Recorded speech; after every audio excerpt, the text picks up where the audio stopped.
Great. I see Dr. Nish. I think we are waiting on, we don't have quorum. We have quorum now. Great, great. All right, Lupe, can I have roll call? We are returning. We had a short recess and we are back now in public session. Can I have roll call, please, Lupe? Trustee Boulna? Trustee Boulna? I'll come back to him. Trustee Fong? Here. Trustee Henderson? Here. Trustee Hoffman? Here. Trustee Moreno? Here. Trustee Vela?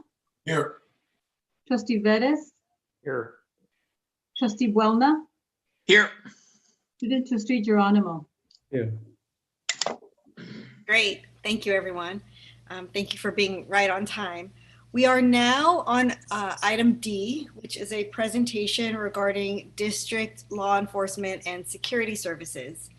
We are going to proceed now on public comment for the item. And I know that we have 18 individuals. Is that correct, Lupe? That's correct. About 7 of them were added this morning, but there's 18 in total. Okay, so we have 18 individuals signed up to make public comment. Let me just read this part to everybody. The First Amendment and the Brown Act guarantee a member of the public the right to criticize a public employee in the performance of his or her duties. However, speakers are encouraged to focus their comments on issues relevant to the conduct of the public's business, rather than on a private or unrelated matter. And as I just stated, we have 18 speakers signed up. Since the board rules provide for a maximum of 20 minutes per topic, and we have 18 speakers, may I please have a motion for each speaker to be allocated 1 minute? And I'm doing this because we have an hour and a half set aside for this presentation. So can I have a motion in a second to allocate 1 minute per speaker? So moved. All right, moved by Trustee Moreno. Do I have a second? Second. Seconded by Trustee Buona. Roll call, Lupe. Student Trustee Geronimo's advisory vote? Yes. Trustee Boulna? Yes. Trustee Fong? Yes. Trustee Henderson? Yes. Trustee Hoffman? Yes. Trustee Moreno? Yes. Trustee Vela? Yes. Trustee Veres? Yes. Okay, great. And just to be clear, so we have a presentation coming up right after this, and then there is an action item to follow. For the public speaking part, can we remove the agenda from the screen so we can see each other? And Lupe, I know you have 3 public comment statements to read into the record. Yes. But let's start with our live speakers first. And if you could set the timer for 1 minute, and if you could call them out, that would be great. Okay. I was able to find 3 of the 18. Sometimes their login is not the same as the names that I have on the list, so we'll have to call out their names as well. But right now I'm calling Aziz Delgado. If you could unmute yourself, please. You have 1 minute. Hi, how's it going? So, so I want to really talk about, explain, express my feelings towards this. Is that I feel like this is I don't know how to say this, but like a bad option to do so. In the area that Los Angeles Trade in, that's where my home school and that's where I go. Back when we were still in there, it's a really intense area to say the least. So I really do not feel that this is a proper thing to do. Another thing is that there was an incident a while back, like a couple of years ago. If I remember correctly, I listened to it and I read the article saying that there was problems with the sheriffs and some of our students. But I remember correctly that those sheriffs got trained after a while, and so how to pretty much appropriate those students in campus. And now ever since, to be honest, I don't feel or I don't see any unease with the sheriffs, and I don't feel that there's anything wrong with the sheriffs in general. And I feel really protected when they're there walking around the campus. I have not been harassed by them or anything that sort of sense. it seems to be, it looks like it's all Sir, about just Sir, money. your minute's up. Thank you. Right. Thank you. Lupe, maybe let me make a suggestion that you call all the names right now so people Okay. can start to get on Yeah, deck. perfect. Let's do that because their names are showing up. I have Bianca Escamilla. Bianca. I have Vincent Rogers. Holly Hagan. Don Reed. Vanessa Matty. Tony Bush. Michelle Silver. Abraham Tejeda. Marsha Kamari. I think Don Reed, if you can unmute yourself, you can address the board. Don Reed. Thank you. Hello? Hello. Hi, we can hear you. Go ahead, Dawn. All right. Thank you for the opportunity to speak. I'm going to speak fast because of my time. My initial purpose for being here today is to ask for an extension of the contract of the sheriffs and to survey the response of those most directly affected by the change prior to making your final decision. I'm one of the deans of student services at Los Angeles Harbor College, and one of my areas of responsibilities is the basic needs program, where we do many distributions. And while many people are not on campus right now, I, along with the team, have been on campus many times, and we have been supported greatly by the sheriff. And most importantly, I think it's important to have someone there who is armed. In addition to that, while other people who are essential workers on campus are the custodians, the business people, administration, people in the mailroom, who also benefit by having the armed protection. When we return, other things that need to be addressed are active shooters. We have incidents like restraining orders or custody battles with parents in the Child Development Center. And all of these things are best handled by the current sheriff that are on campus.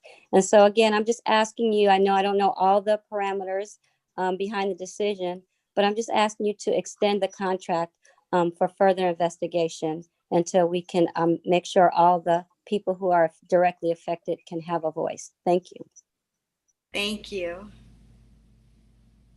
Oh, do I have any more minutes? I have one more thing. No, you don't. Your time's Okay, up. I'm sorry. Chris Ozan, you're on the panelist, Chris. You have 1 minute.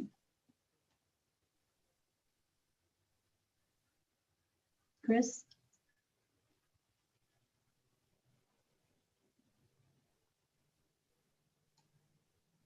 I'm here. Okay, great. 1 minute. Good afternoon, Board of Trustees and Chancellor. My name is Chrisana Ozan, and I represent SEAU Local 99. Today, I want to express concerns our members have regarding their safety on campus. Our members have concerns about not having any sheriff presence on campus. Our members, more specifically, our custodial workers, are the front lines that usually notice and notify any type of activity that occurs on campus, whether it's a vandalism, burglary, homeless person, or someone that's mentally ill. Our members are the ones who are encountering these type of situations all the time. Our members are concerned that if this board decides to have an outside security company instead of the sheriff department, they would not have the same level of protection on campus. Without the sheriff department, an outside security company cannot take immediate action when serious life-threatening emergencies take place. They're limited to what they can do. They can't make an arrest. They can't train. They're not trained in the event of an active shooter on campus, or they're not trained in dealing with the mentally ill. They will be solely reliant on the local sheriff or police department that surrounds the prospective campuses, and that would just further the delay in response to addressing emergencies. Most of us, especially at my campus, we have a really good relationship with our sheriff team. We appreciate the work that they do. And when we call them for anything, they're right there to address any matters or concerns that we have. So I just want this board to consider our concerns. Thank you. Thank you, Ms. Ozan. Next one is President's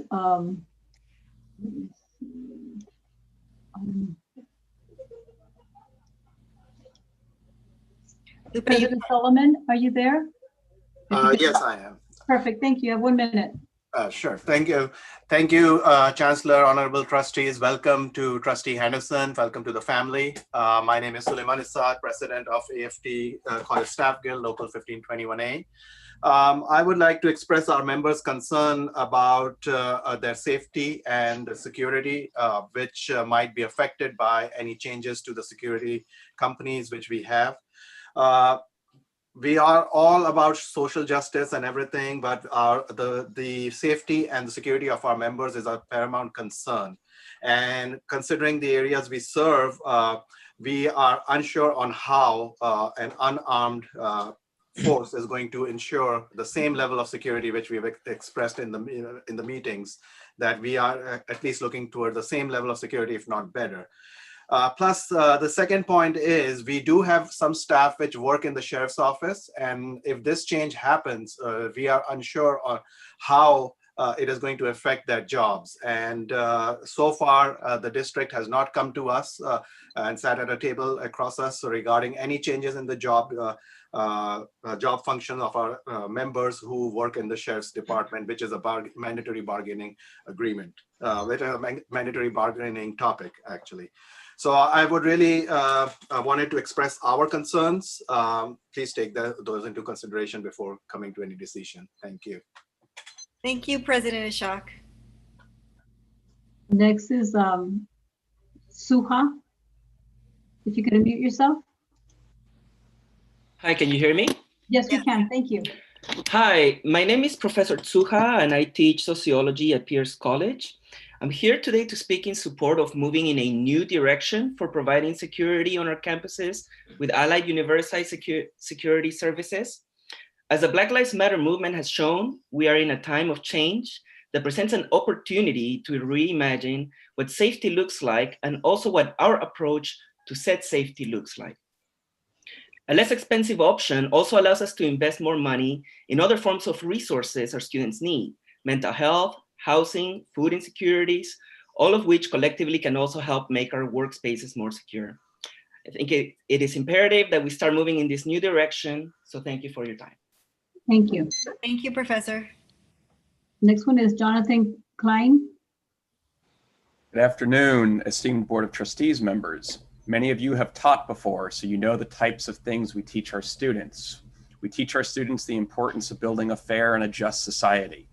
We know that we have a long way to go towards building this, but we have an opportunity to build a piece of it, to do more than teach it. We can act by ensuring each student feels safe on each of our community college campuses. What would it take to put their needs and their safety first? LASD has not ensured the safety of our community. We should act by exploring alternative models of campus security to further these ends of safety. And I ask that you will act by listening to the needs of all members of our community. That's why it's critical to act on our values, the same values we teach our students. I ask that you imagine yourself being a community college student and what type of security force would make you feel safe. Should it matter depending upon your identity? These are the questions we need to ask right now, because the decision is an action decision, and it is an opportunity to extend our teaching into something real. Thank you. Thank you. Next is Dr. McKeever. If you could unmute yourself, sir. Yes, thank you. Thank you. James McKeever, I'm a sociology professor at Los Angeles Pierce College. I also have concerns with the sheriffs being on campus. We just need to look at some of the issues that have happened in the community: the shooting of Andres Guardado, the treatment of young African-American men in Santa Clarita who were victims of crime having weapons pointed at them, and the criminal gangs that exist in the sheriff's department.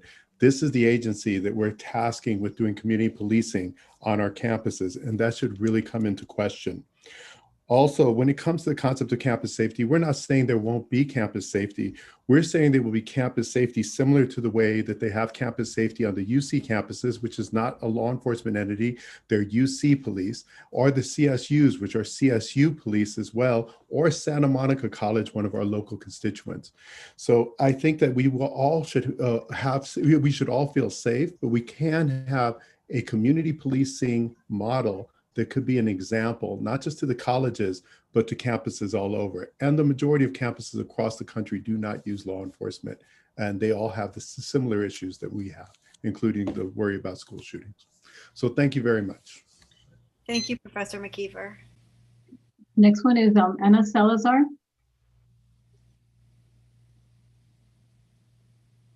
Please unmute yourself, Anna. Good morning, everyone. Good morning. My name is Anna Salazar, and I'm the current president of the Classified Management Association. Classified managers across the college and the district spend a significant amount of time on campus supporting and interacting with students. Our days at the campuses and district can start as early as 6 a.m. and go as late as 10 p.m. Our presence is extensive at the district and at the colleges. The managers are concerned that we would even consider contracting security and safety without a law enforcement component. Law enforcement has been a critical factor in deterring major crimes and incidents from occurring. We've seen that in the last 20 years where our campuses have not experienced tragic events. As an employee of the district for over 20 years, I have felt safe, secure, and supported by the Sheriff's Department. We have been very pleased that the sheriffs continued their non-confrontational dealings with students and staff. That's not to say that there are improvements to be made. And in the current climate, we are not in a position to take chances with safety of students and staff. Not too long ago, the headlines prior to COVID in the news were shootings occurring on educational institutions. Managers are looking for you to continue the current contract with the sheriffs in order to continue to really look into its effects of not having law enforcement present. Thank you. Thank you, Ms. Salazar. Okay, I have item E2. I think item E1 is over. I can read into the record the minute of dialogue that I have on the comments that were provided to me. So do you want to do that now? Ms. Orozco, do we have anybody else live to make public comment before you read the comments? We have a lot of hands raised, but they were not on my list of speakers. So. Have you identified that they were not on your list of speakers? Yes, yes. Okay. I've been looking at the names and they're not on the list that I have collected from this morning and from last night. Okay. If the people with their hands raised could submit written comment that the board can, read and we can get it into the record later, that would be really, we'd be very appreciative. And if we have time after the presentation, we can take those public speakers that have just now raised their hands. Yes, student trustee Geronimo. I have one of my students wanted to speak. I don't know if you guys can allow her to speak. Yes, we'll allow your student to speak. Her name is Sonia. What's your student's name? Sonia. And then I'll have Mr. Orozco read the 3 comments into the record, and then we'll get to the presentation, and I will allow for last minute public comment if there's time after the presentation. Okay, I've allowed Sonia in. Hello, good afternoon to the Board of Trustees and our Chancellor. My name is Sonia Maroin and I'm the ASO President of Los Angeles Mission College. On behalf of Mission, West, Trade Tech, Harbor, and City student leaders, I would like to express the grave disappointment we feel in the lack of efforts that were taken to include students and student leaders in matters of preparatory decision-making regarding the renewal or disregard of the contract we hold with the Sheriff's Department. Polls, surveys, and other initiatives of gathering the general opinion of our student populace should have been conducted prior to this meeting with the help of us student leaders. Seeing as these measures were not taken to an effective degree, we feel as though our power as student representatives has been grossly undermined.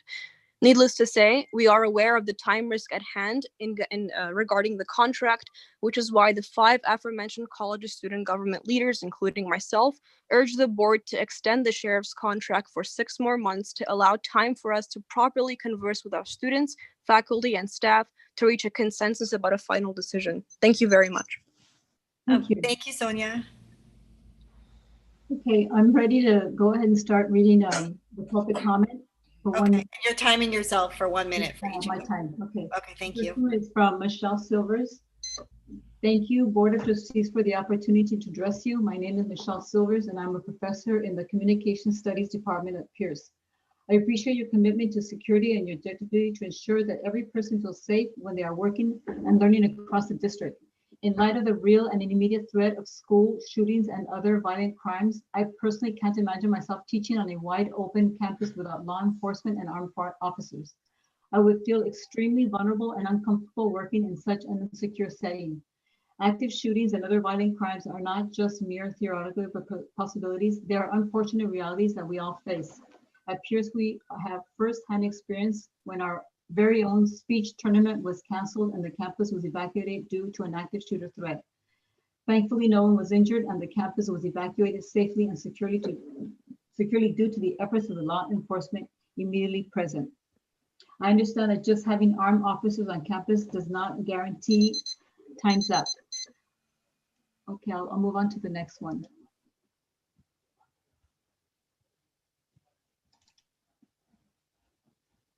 Okay, 1 minute. This is from Abraham Tejera. Dear LACC Board of Trustees, it has been brought to my attention of a potential replacement of campus sheriff and private unarmed security guards. Being a sophomore at Pierce College, I would not feel safe. I have great experience with sheriffs on campus. What I have enjoyed is seeing how much effort they put into being vigilant on campus and how informative they can be.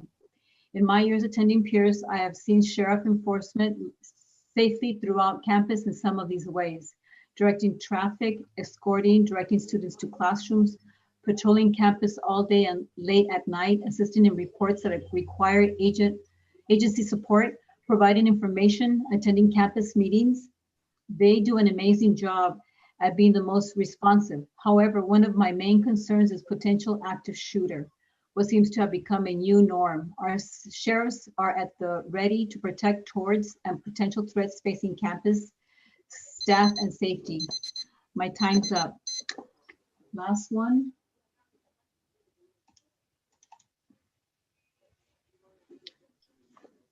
This is from Tony Bush. Our life is worth more than any amount of money saved in securing our campuses. We want an armed security to keep and ensure our safety. Educational institutions are the #1 target of active shooters, and second of counts. Unarmed security is not an option for our safety. I ask you to take into consideration the exceptional work that the fine men and women of the Sheriff's Department have become known for. Having these highly trained and armed professionals relieve the concerns of new students and their parents helps to prevent violence by hardening the campus as a target.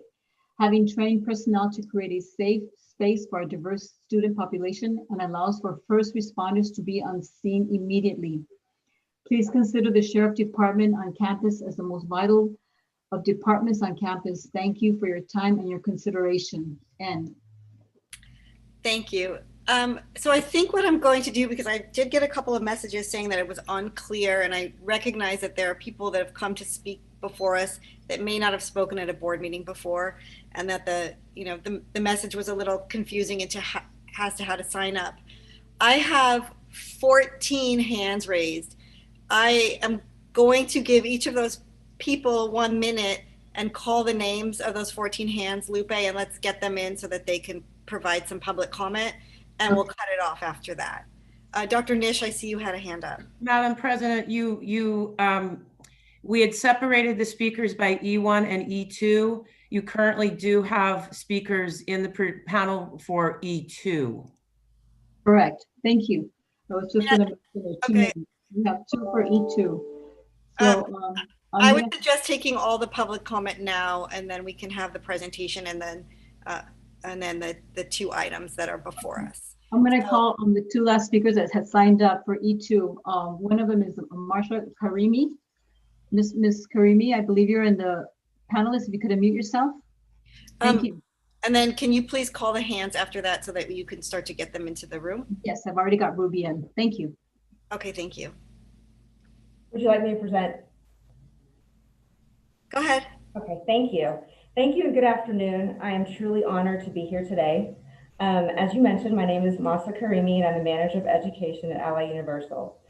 As you may already know, Allied Universal is a leading security and facility services company in the United States with more than 10,000 employees just in the greater Los Angeles area.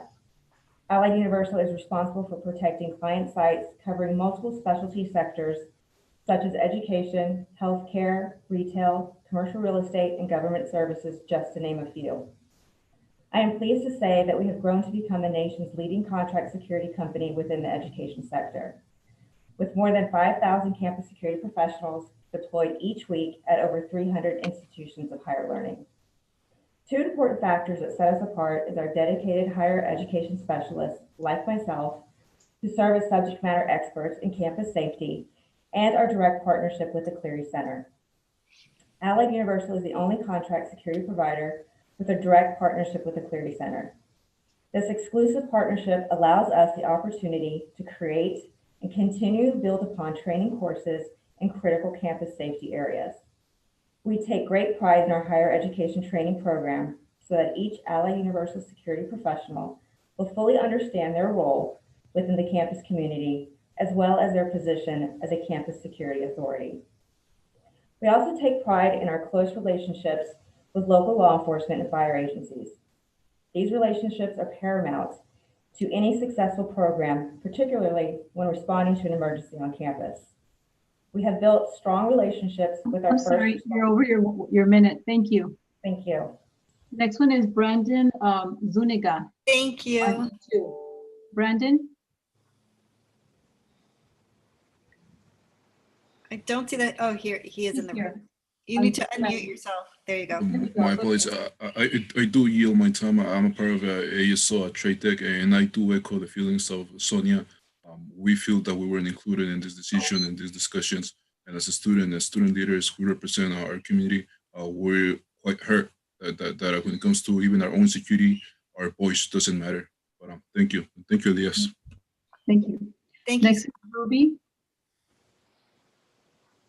So first of all, I'd like to thank Trustee Andra Hoffman for allowing us to come in because there was quite a bit of confusion about how to be able to speak. So thank you. I appreciate that. So second, what I'd like to say is I'm the AFT 1521 chapter president at LEVC. I have been in that position for 4.5 years. And what I have noticed, and also prior as a faculty member, that most of the complaints that have come forward to me regarding the sheriffs are from women or from minorities. And I have tried my best to resolve those complaints, and the majority of those complaints have never been resolved. As a teacher and as a psychologist, I ask my students to think critically.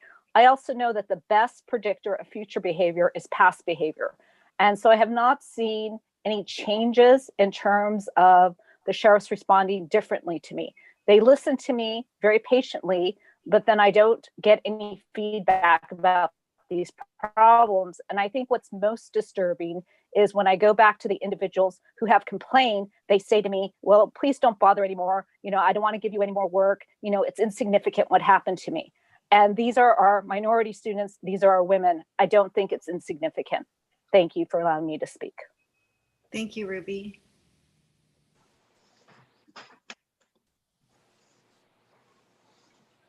Mr. Roscoe, who's next? Yes, next one is Francis.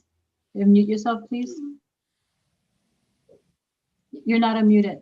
There you go. Yes. Okay, thank you.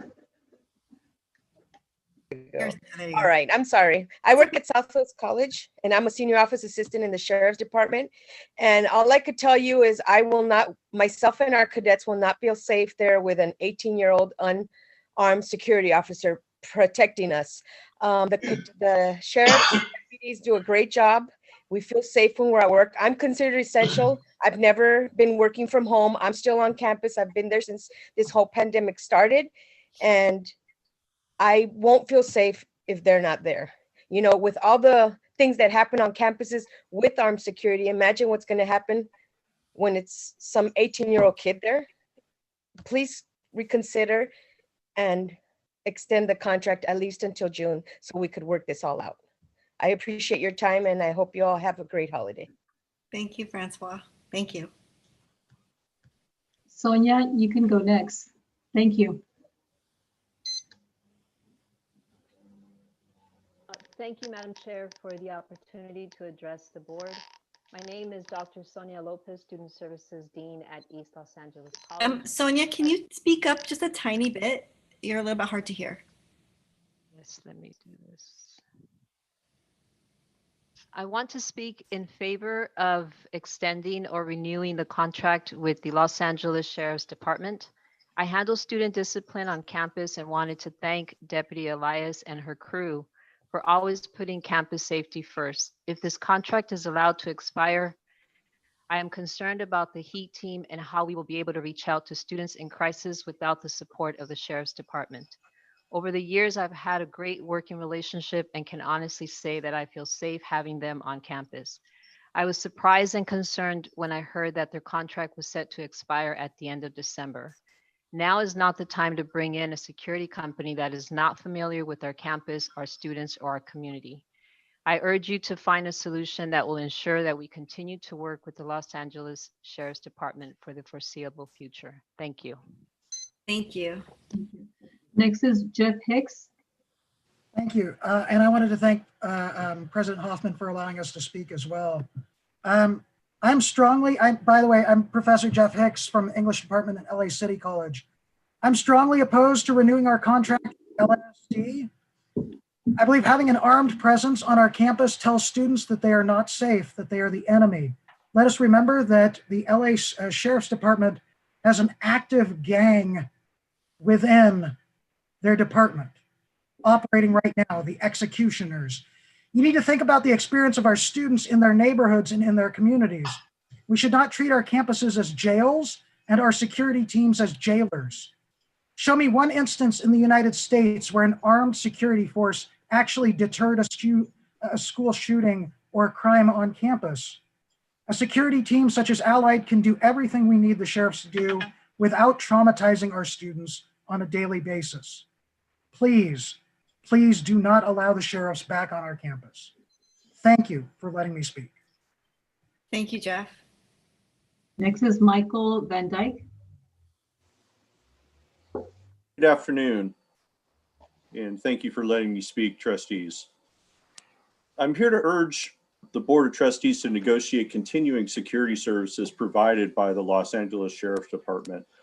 Mental health response, medical emergencies, and unfortunately mass shootings are among the situations that our campuses can face on the security services front.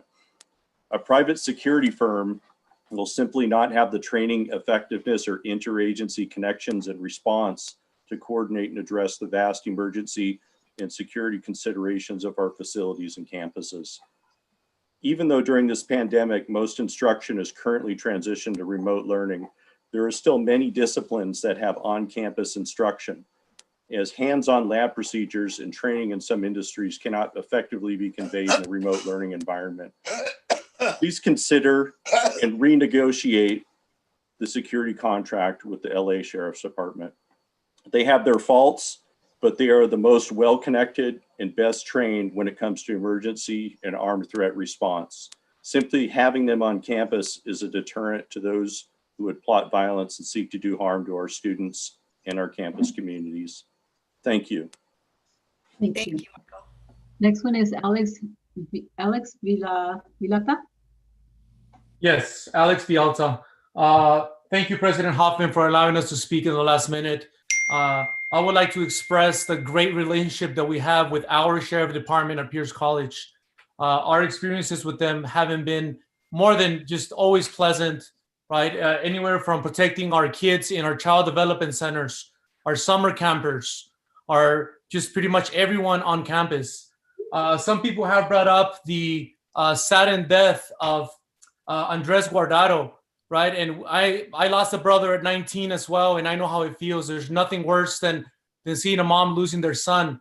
But Guardado had a choice. He had a choice to carry a ghost gun, an unregistered gun, and he made a choice to run away from the police as well. That deputy did not deserve to be in that predicament because he was a danger at that one moment.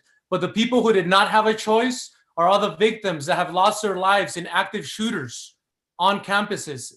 It's become the new norm now for active shooters. And honestly, I strongly, strongly believe that we would be making a huge mistake just to save money to not have the sheriffs on campus. How much are the lives of these people? If we had those parents here that lost those kids in active shooters, right? That 1 minute, that 1 second makes the biggest difference. 911 will not know our campuses. They're gonna show up and they're not gonna know where anything is. Thank you. Thank you. Thank you, Alex. Thank you. Next one is Darlene Pierce. Unmute yourself, please. Hello, everyone, and I thank you all for giving me the time to speak right now. I bring you greetings from both Trade Tech and Pierce College.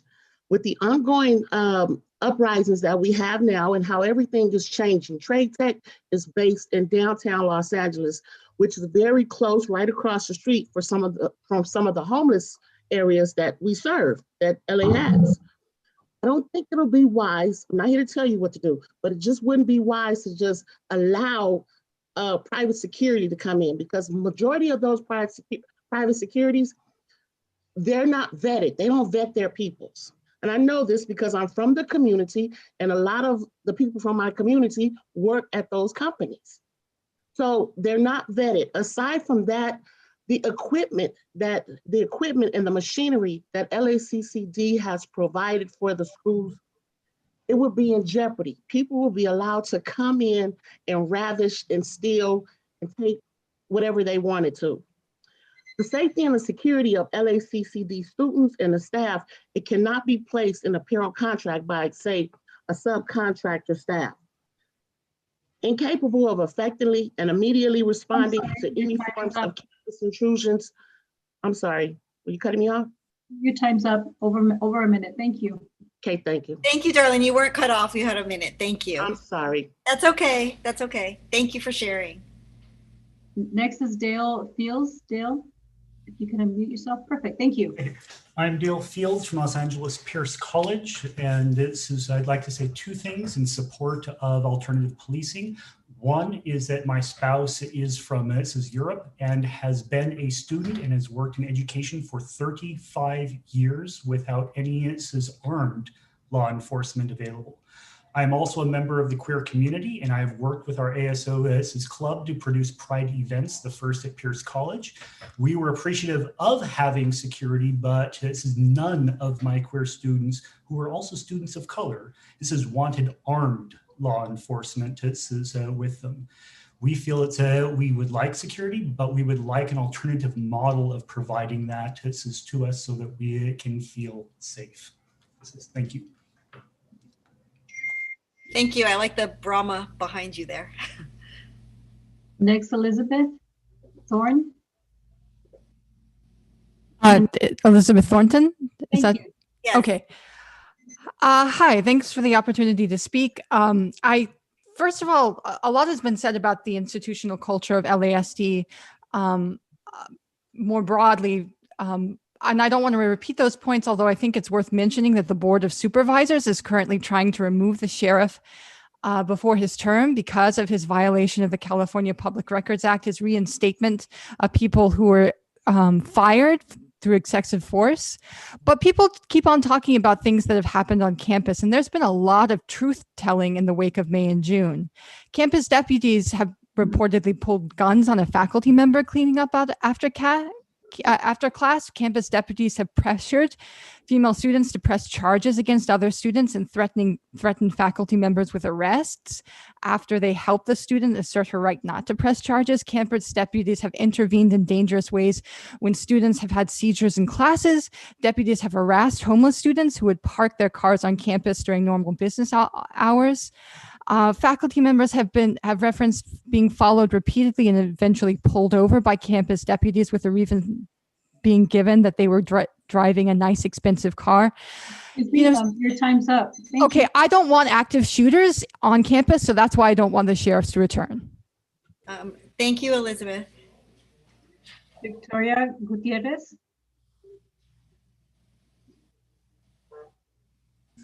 Hello, good afternoon, everyone. My name is Victoria, and I am an essential worker, part of SEIU Local 99. And I think out of all of the community, the campus community present today, I'm speaking as a person who right now is directly affected as someone who's expected to come to work during a pandemic.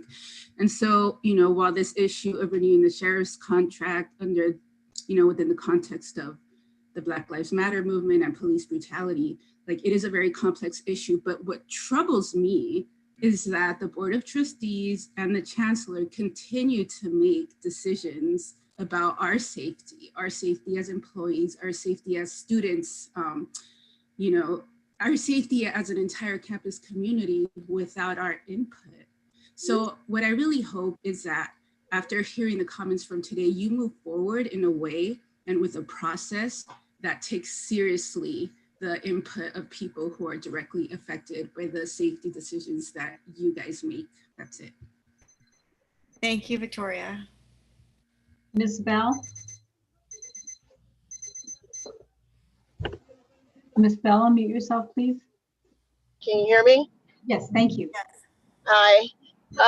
I'm coming on in support to extend the contract for the sheriffs, mainly because we know that all people make mistakes, and in all departments, we also know that you have good people and we have bad people. But we also know that, you know, on outside of our campuses, I mean, that's something that they have to deal with. But on our campuses, our sheriff's department, they have definitely been supportive. They've helped raise money for, you know, different causes on campuses and things like that. And, you know, and because of that, I think we should extend their contract to stay. We don't want unqualified people on our campuses or young people protecting us. Like, you know, like somebody else mentioned, and I'm saying now, they have the ability to be there and know what to do, and they know our campus well. So let's just, you know, extend their contract, and let's try to make things better with what we have instead of bringing somebody else in and having to spend money to retrain. You're going to spend the same amount of money to retrain and get these people together to help us. But why don't we fix what we have? Thank you for letting me speak. Thank you, Ms. Bell. Zachary, you're next. Hello, everyone. My name is Zachary Knorr. I'm a professor at LAVC. Thank you so much for the opportunity to speak. I think a lot of the issues have already been covered by previous speakers. The main point I just want to make is it's essential that we have a force on campus where everyone feels safe. All of our students, all of our faculty, all of our staff. And currently that is not the case with the Sheriff's Department. So I would urge the board to not renew the contract and instead to see this as an opportunity to find a new, better method of policing our campuses to ensure that everyone feels safe. Thank you. Thank you, Professor Knorr. Ms. Garcia? Thank you, Board of Trustees and Chancellor. Can you hear me? Yes. So I am a resident student and a consumer patron of the community. Living in such close proximity to one of your LACCDs, I believe that and have had previous contact with the deputies that are on site. My residence is so close. I do have surveillance footage that I have been able to provide to the deputies due to the vandalism, theft in recent months, within the last 6 to 8 months. And of course, there's no students on campus. So my problem is the cost ratio difference of having a private security versus the resources we currently already have through the LASD. As a resident of the community, it's worth it for peace of mind, safety, rather than having unqualified, untrained private security that will technically just call the LAPD or LASD. Thank you. Thank you, Ms. Garcia. Mario Macias? Hi, can you hear me? Yes, we can. We can hear you. Hi, good morning. Yes, my name is Mario Macias. I am the first Latino librarian to be tenured at Pierce College. I'm here to support alternative policing towards campus safety. I do not support the renewal of the LA Sheriff's Department's contract because they get paid too much. So you need to take this opportunity to channel those resources to alternative forms of policing or campus safety. I, for one, also work with some student clubs on campus at Pierce, and these students were not comfortable having police at student events on campus. So these are Black and brown students who totally see the police presence, armed presence, as the antithesis of safety. So please does not think that just because you have guns, you're going to be able to stop like any mass shootings, because the sheriff's people, they're not even trained that well. I've already experienced personally their incompetence and unprofessionalism, even with basic things like calling the sheriff's office at Pierce campus. And I work at the library, and I can tell you they have given us like mass shooting trainings, and they're very insubstantial. Even after 2 trainings, I do not feel. Thank you. Thank you, Mr. Macias, and congratulations on your tenure. Jill Conley. You have 1 minute. Thank you. Hi, I'm the chair of the Media Arts Department at Pierce College. Thank you for allowing me to speak. What I wanted to say is whatever organization is chosen, both in the short and the long term, I hope that we have the equivalent of the HEAT team services. I have had to contact the HEAT team myself, and I feel like mental health is the biggest concern. My understanding from a recent meeting is that that is not part of the short-term contract, and that greatly concerns me. Thank you for your time. Thank you, Ms. Connolly. Next is Delorian Thomas. Hello. You got a minute, sir. Thank you. Hi, my name is DeLorean Thomas. I've been a student at in the LACCD for over 10 years, as well as a full-time staff member for 7 years.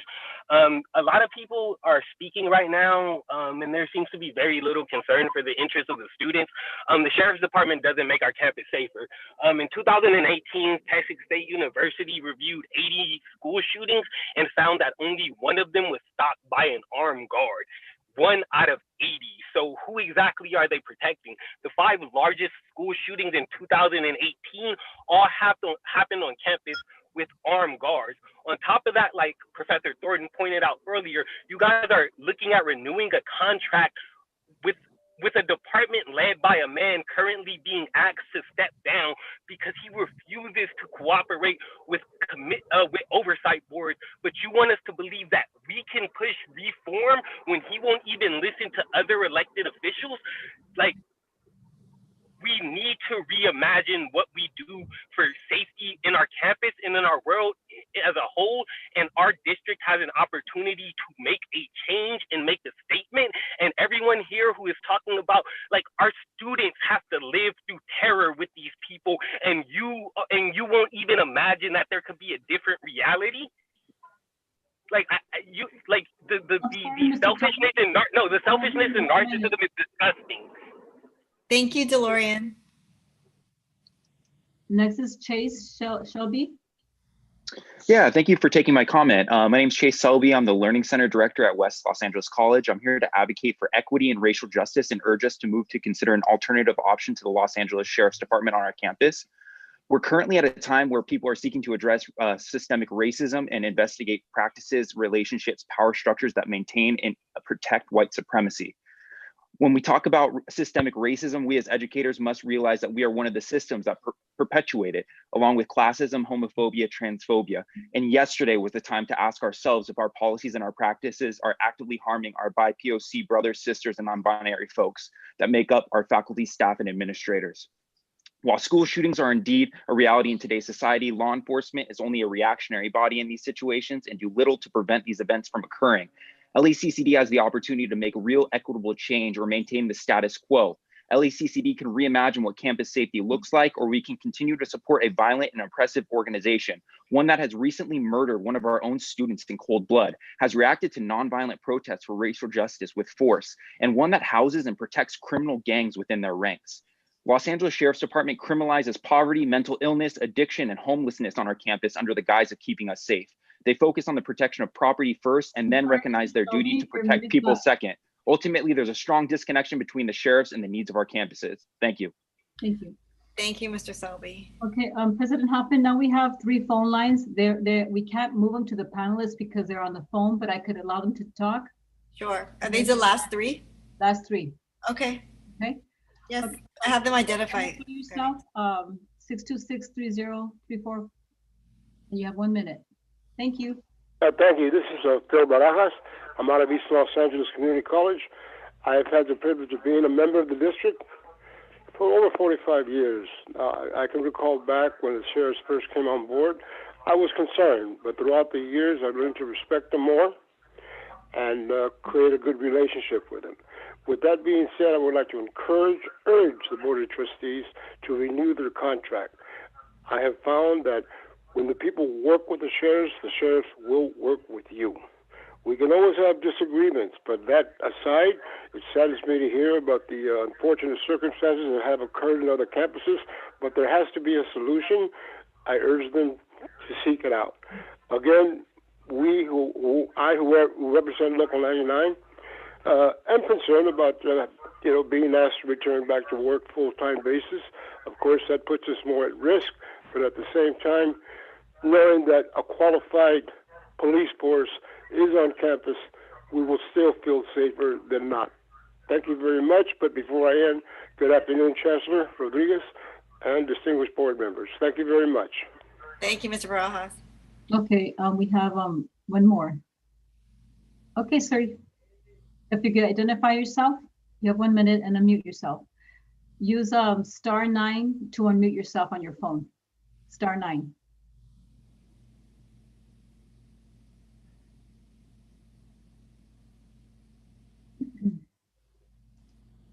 Ms. Hoffman, I have one more statement that I need to read. I kind of got lost. While this person's trying to unmute, why don't you go ahead and read the statement? This is from Ms. Cicero from Southwest College. I honestly wish the contract could be extended. The cadets and myself will not feel safe with an 18-year-old unarmed security officer here protecting us. Also, when something happens, we are supposed to call for help. The sheriff, they are here now. Why not keep them? We are going to give these guards keys to the whole campus. I'm all for being here and helping, etc. But the district needs to think of the employees who are still on campus. We feel we are going to be sitting ducks. Please really think this decision. The sheriff's offices and deputies do a great job on campus. We feel safe with them here. My kids are nervous with me on campus because of COVID. Don't do this to them. Please extend the contract. Thank you for your time. Ms. Rosario. Okay. Sir, okay, thank you. You have 1 minute. Please identify yourself, the Galaxy S8.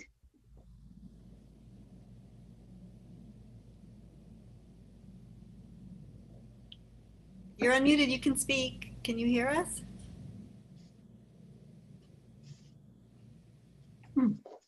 He's, I don't know what the problem is. He unmuted it. He's Sir, muted. He or she is muted again. Yeah. Okay. There we go. You're unmuted. Yeah. Sorry. That was a mistake. I do not need to speak. Thank you. Okay. Thank you. Thank you. Okay. Then we're completed the public comment. Okay. Great. So I just want to say thank you, everyone, for your public comment this afternoon. Thank you for being here on a Saturday and for being so thoughtful in the comments and for keeping them to 1 minute. I really appreciate it, and so does the rest of the board. Please stay for the rest of the meeting. We are now going to get a presentation, and it would be very helpful if everyone could stay to listen to the presentation. So I'm going to turn that over to you right now, Chancellor. Okay, thank you so much, Madam Chair, members of the board, colleagues who are listening in, and to our public speakers, thank you so much for your comments this afternoon. Members of the board, you have two responsive proposals, both from the LA Sheriff's Department as well as the Allied Universal Services, models that provide for short-term campus safety services effective January the 1st of 2020. I want to make clear that what we're talking about today, the actions you will take is for a contract not to exceed 12 months. And the reason of that, and when we get into the presentation, we'll be much more specific about this, is that beginning January the 1st, we will begin a much more thorough assessment of our campus safety and security needs for the entire LACCD. And I want to underscore the points that were made earlier, a process that will include the voices of students, faculty, staff, our administration, and other stakeholders. We were not afforded that time for this shorter term contract. So I wanted to make sure that you heard that this assessment will be the basis for a full request for proposals for long-term campus safety and security at LACCD. We expect that process to take between 6 and 12 months. It will be thorough, and in that case, we will proceed with the recommendation to the board about our long-term campus safety and security. By way of background, and also to help frame this conversation a little bit, at my direction, a work group was created to negotiate with the LA Sheriff's Department with the goal of developing a short-term extension of 6 to 12 months, which would allow our district to conduct, as I mentioned, this thorough and comprehensive assessment of law enforcement and security needs. And again, we would use this assessment as the basis for a longer-term RFP. The ultimate goal through this process is to identify a service provider and to negotiate a multi-year contract. We realized in October that we needed to prepare a contingency plan should our negotiations with the Sheriff's Department be unresponsive to our district's needs. The District Safety and Emergency Services Manager, Mr. Ramirez, went out and solicited additional proposals, those that could come on board on January the 1st, if indeed our contract was to lapse.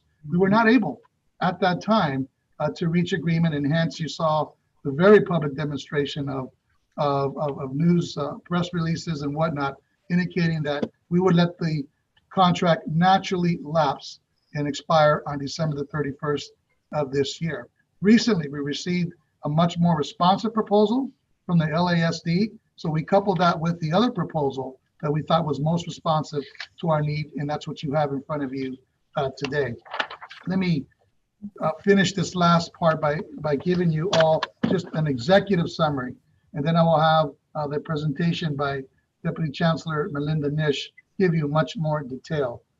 In considering the proposals, both models will provide security services for all campuses and satellites beginning January the 1st, 2021. Both models provide almost the exact number of positions for on-site services. Both models provide the federally regulated and mandatory CLEAR Act reporting and other required reporting for our campuses. Both models clearly have higher education experience. Both models provide emergency training, including those that have been referred to in the comments on active shooters. Both models will provide for the continued coordination with campus security support staff, such as those who spoke today, our senior office assistants and our college cadets. And both models have employees who are represented by collective bargaining groups. They are unionized. In looking at one model, the LA Sheriff's Department, it provides armed law enforcement and would be the single jurisdictional authority for all parts of the district. The LASD model would not require a transition prior to January 1st, 2021. The cost for the LASD proposal is roughly $19.5 million annually. In considering the Allied Universal Security Services model, it does not provide law enforcement and would require establishing existing LACCD relationships, or that they have for LACCD with jurisdictions and procedures with 4 local jurisdictional authorities: the Sheriff's Department, LAPD, Monterey Park, and Culver City Police Departments. The Allied Universal model would require a transitional period that we would begin if the board went in this direction, beginning this Monday through December the 31st, so that we could fulfill the transition. The cost for the AUS proposal is roughly $15 million annually. So that gives you a very broad stroke overview of the models themselves. Let me ask Dr. Melinda Nish now, our Deputy Chancellor, to walk us through a more detailed presentation to the board. Dr. Nish?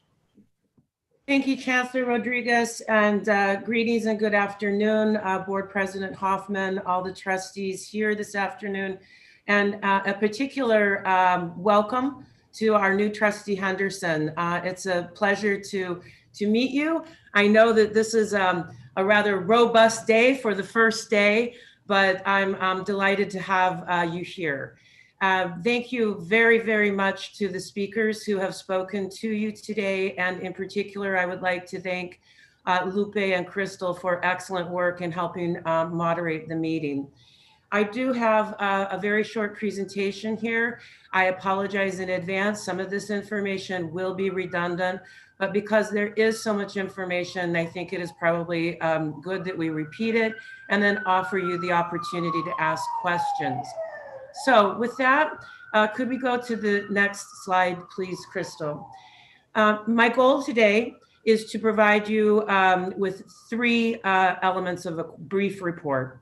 The first is to give you the current state of where we are with this district's law enforcement and security services. The second is to review the two short-term proposed options that would take us through 2021. And finally, to review the process of how we will move forward, as the Chancellor said, through a developed process of assessment and an RFP procurement process to a multi-year solution. If we could, thank you very much. So let's look at the background. As we have stated, we have been working with the Sheriff's Department now since 2001. So for the past 19 years, we have worked through a JPA, Joint Powers Authority relationship with the Sheriff's Department. Prior to that time, we had our own sworn police department. We have renewed the contracts over the past 19 years. The last time was in 2015. And there have been no significant changes to service levels. There have been very small tweaks here and there. We have not had any change in the current service level for the last 3 years. The Sheriff's Department uses a cost recovery model for pricing these services. And every year, the county auditor reviews what the costs were for the past year and then passes that on to us. That has resulted in every year with cost increases. We have not conducted a needs assessment or an RFP during the time that we have had the sheriff's contract. We have not done that.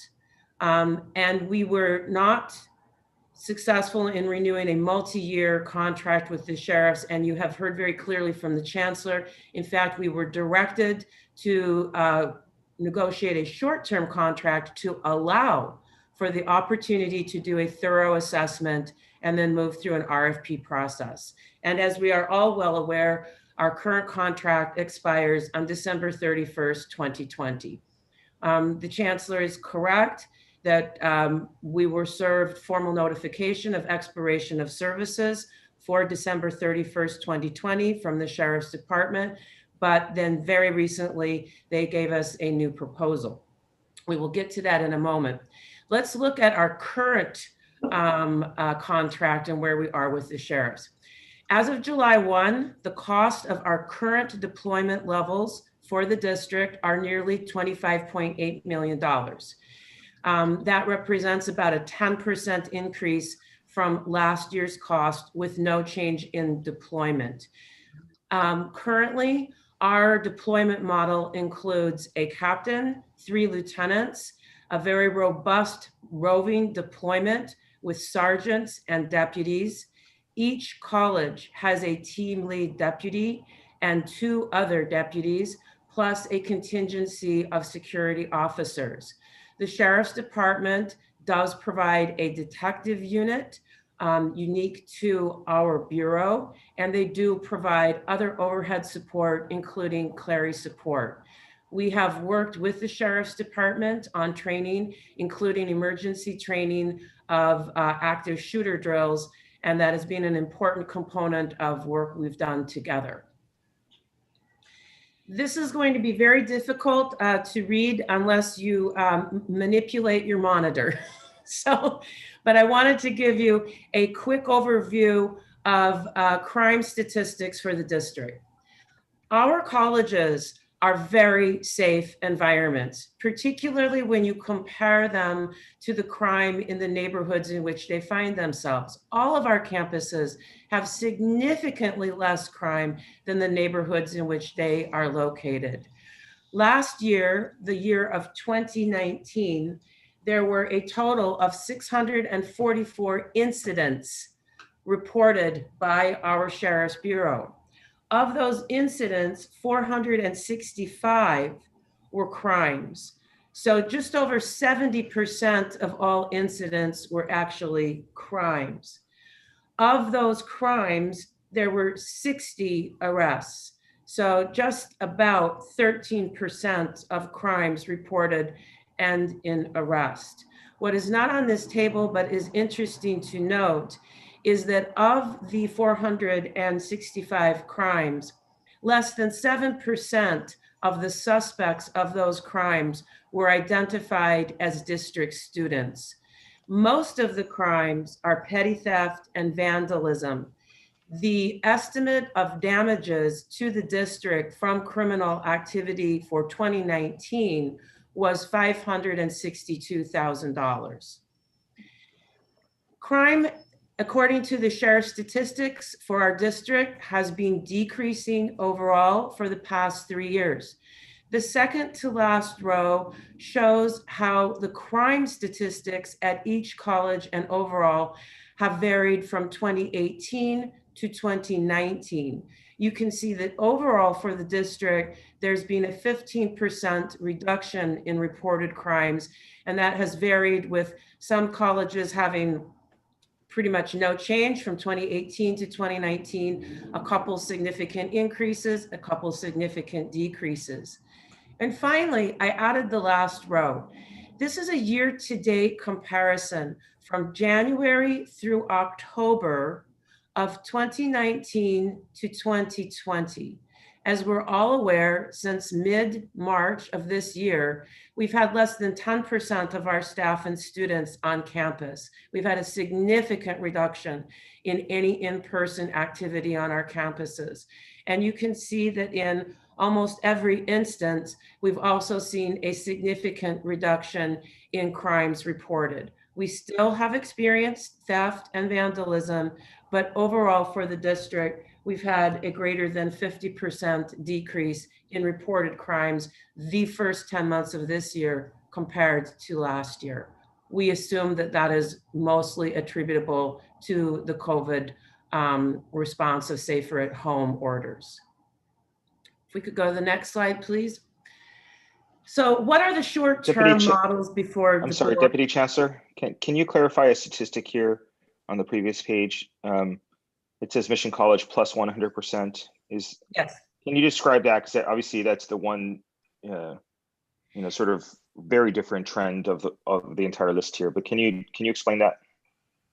Mission College has, in the first 10 months, they've had a doubling of crimes. They're very low for 2019-11, but they've actually had 22 reported. So that is correct. That is an anomaly, and that is due to the fact that they had a 22 reported so far.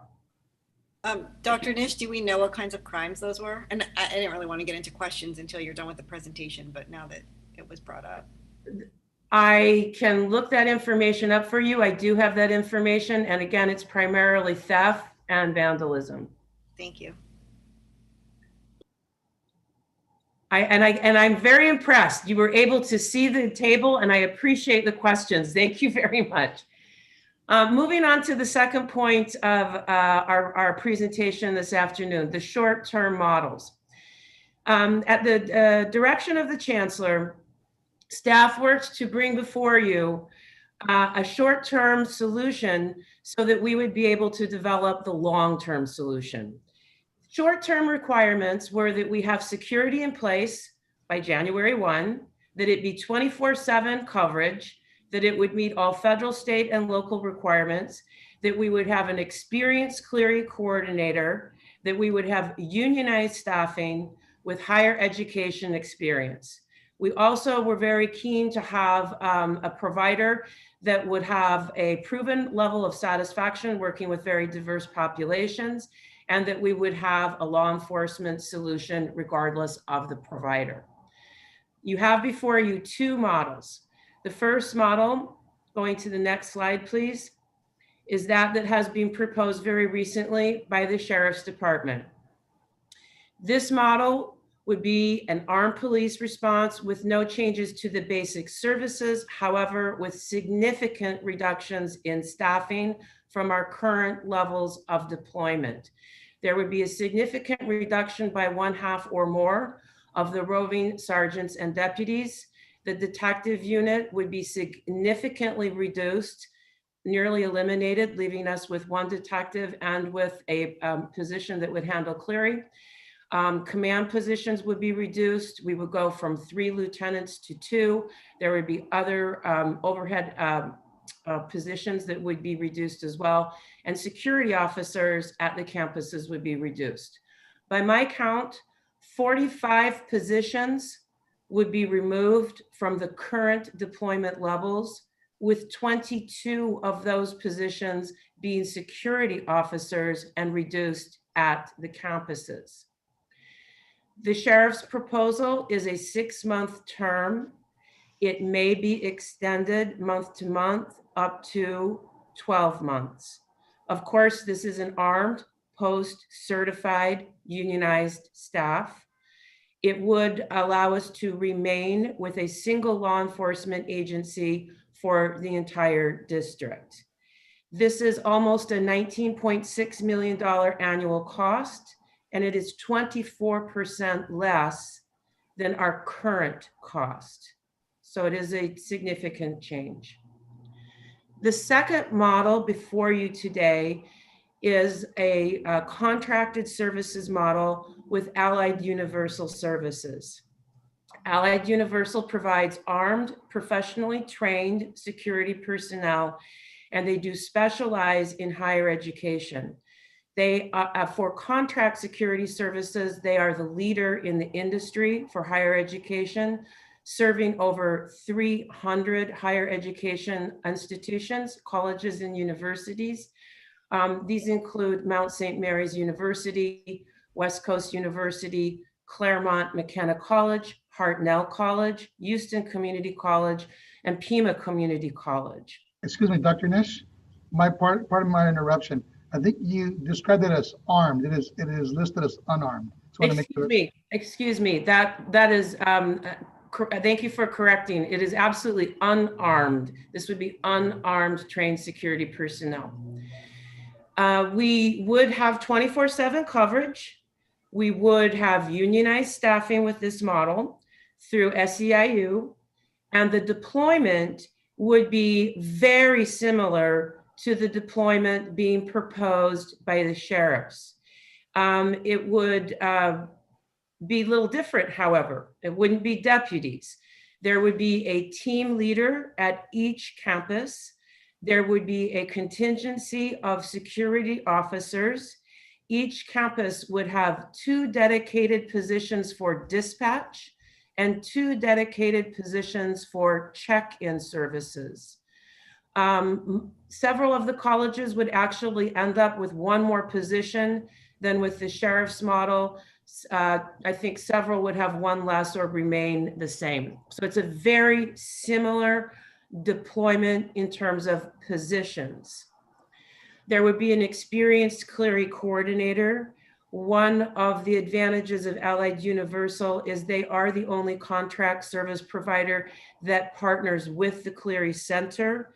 So part of the advantage with this particular solution would be some significant training on Clery.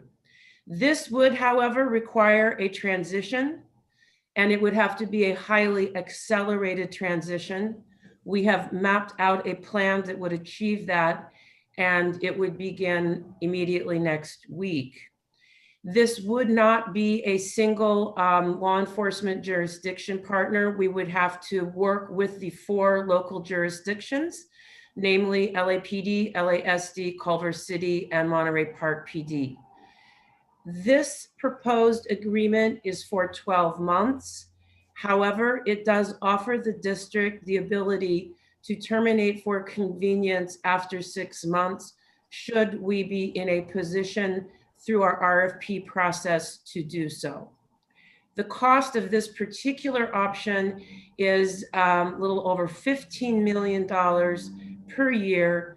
That is 42% less than our current cost and 23% less than the proposed model through the Sheriff's Department. Moving to the third part of our presentation.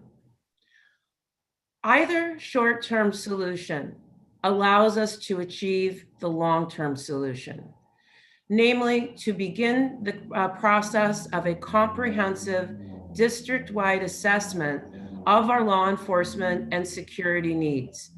We estimate that to be about a 3 to 4 month process. We are currently developing a scope of work and are beginning our solicitation of bids for a professional service agreement to provide this assessment to the district. And it is our hope that at your meeting of January 6th, we will be able to provide you with a recommendation for a service provider.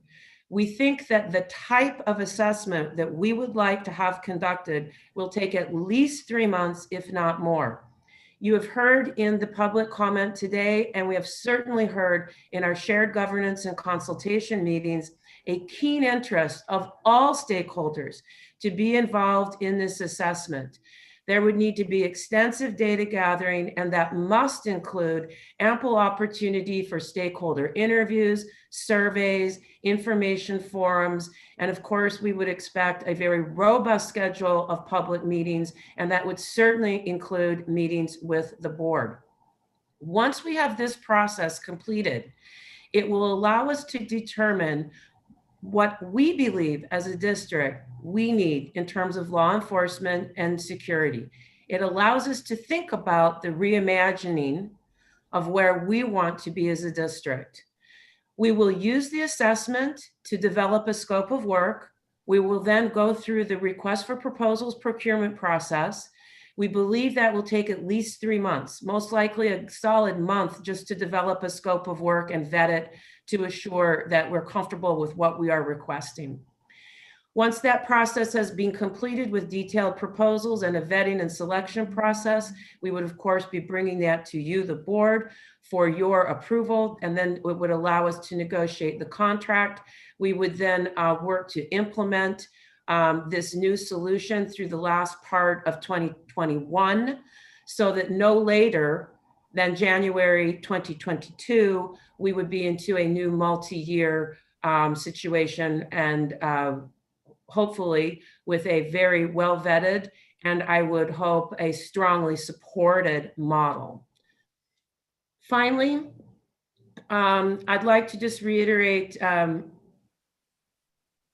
yes, we can go to the next slide, please. Thank you. Finally, I'd like to summarize and just reiterate some of the points that the Chancellor has made. Both options before you today provide safety and security to our persons and our property. They both will keep our district safe. They are different solutions, but they will achieve safety for our persons, our students, our staff, and our property. They both will provide clery support, reporting and training, and ongoing emergency training. They both provide us a single provider, which is important for us. I think it is a more efficient model rather than having to work with multiple agencies. It allows us more effective communication, and it definitely allows us greater operational accountability. With the sheriff's proposal, we have a single law enforcement jurisdictional authority versus with the allied proposal, where we would be working with our 4 local authorities for emergencies. We have a difference between an armed post-certified solution versus an unarmed professionally trained solution. Both, again, provide the district the space and the security to be able to move forward, to develop, vet, and then procure a multi-year solution going into 2022. That concludes my remarks, and I would now please entertain any questions that the board may have. Thank you so much. Thank you so much, Dr. Nish and Chancellor. I think we do want to engage in a discussion. So what I'm going to do is what we did earlier. I'm going to go around and call on my colleagues. Let's each start with one question, and then we can come back around again. I'm going to start with our student trustee. Elias, do you have some Yeah. questions Hi. about policies? Hi, Dr. Mish. My question is on either both. How are they gonna hire more student cadets, or are you gonna keep with the same cadets? And when it comes to patrolling campus, I think cadets are very important because they allow us to interact with them since they are also students like us. So we want to see maybe not a lot of sheriffs, armed sheriffs on campus, but more cadets who can interact with us. Thank you for that. I'd be happy to respond. And of course, we'll defer to the chancellor as well. Student trustee Geronimo, our student cadets are our employees. And along with the senior office assistants, we certainly intend to continue to keep our cadets employed and working with the senior office assistants. The actual number of cadets that are employed is a local decision at the college level. We hear your request. Your request is for the colleges to consider increasing the number of student cadets. And there certainly is work for student cadets to do. They can assist in the patrolling of the campus. They can assist in check-in. They can assist in locking and unlocking of doors. They can assist in many, many ways, regardless of which short-term model. And then to the long-term model, as we move through the assessment, I think it will be very important that we establish the value that we place on our student cadets and that it's part of our long-term model as well. I have another question. When it comes to regard a crime, like, right? If you have a crime happening, how can you, can a police officer categorize it as a crime? Like, for example, a student that is trying to get something that they need, like let's say they want to get a shower and they get kicked out by an officer. Would that be considered a crime, or just like take the student out of campus if they are trying to get the resource that they need? Well, let me attempt that, Dr. Nish. I think I mean, we just talk about this generally. There'd have to be a lot more detail involved. But, you know, in that particular circumstance where a person, are they trespassing? Is it during normal business hours? Are they in a class with athletics, kinesiology that would allow them? We do allow showers for students who are homeless during particular days at each of our colleges. So just in general, the enforcement of law and crimes are pretty specific as to will they actually, you know, they break a law and whatnot. Clearly, there's judgment involved in lots of this sorts of thing, and we would expect that to have a relationship between our security campus, you know, services, whomever it might be, with our student body. So simply wanted to, yeah, the crime piece is more specifically defined, but I would expect that our community policing would allow for some judgment to be exercised. Yeah, because we're not only talking about security, but we're also talking about the wellness of the student. Yes. And if the student have that security and wellness, they can be successful, you know, Yes. regardless where they are from, regardless of their color of skin, they should be allowed on campus to get their basic need without the sheriffs having to interfere with them and kicking them out of campus, or maybe by allowed by not targeting them as, you know, as a criminals just because they're doing certain actions on campus. Remember that students are energetic human beings. They make a lot of mistakes as well, and they might do something that they might think is right, but it is not. So it is important that not to categorize students as criminals when they're doing an action that maybe is not as criminal as we might think. Well said. Thank you. Thank you. Colleagues, I'm going to ask that you use the raise hand function. And I see that Trustee Vela has his hand up. So Trustee Vela, you're next. Thank you, President Hoffman, and thank you, staff, for a very detailed presentation. And, you know, I believe that there is a very much a need to involve our students. And so I'm glad to hear that there will be an upcoming period where we will take in student and faculty input in order to move forward with the request for proposal. So, the request for proposal that will ultimately give us our mode of security for the next several years. And so I think for that, I really do appreciate everyone who spoke today. There is no doubt that the Sheriff's Department needs to look at their relationship with this district and how not only with our students, but with our administration moving forward. I think it's important that they understand that there needs to be an adherence to our student and faculty needs to feel safe. I also think that they need to follow the country when it comes to reform. And I'm glad to see that they have come to the table with a reduction in price.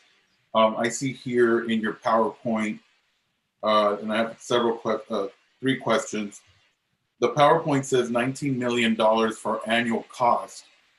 If we were approved that today, are we authorizing 19 million or just half of that? That's an excellent question. If you approve it today, you're authorizing us to be able to go up to 1 year, but that does not necessarily mean that it will be 1 year. It would be authorizing us to go up to that. However, the agreement that you have before you from the sheriffs is 6 months. So if we were to extend that beyond 6 months, we would be coming back to you. Okay. So we would not be going up to that 19 million without coming back to you to extend the term. Okay. Well, in my agenda, I see not to exceed 9.9,800,000 for 6 months. Is that what you're talking about?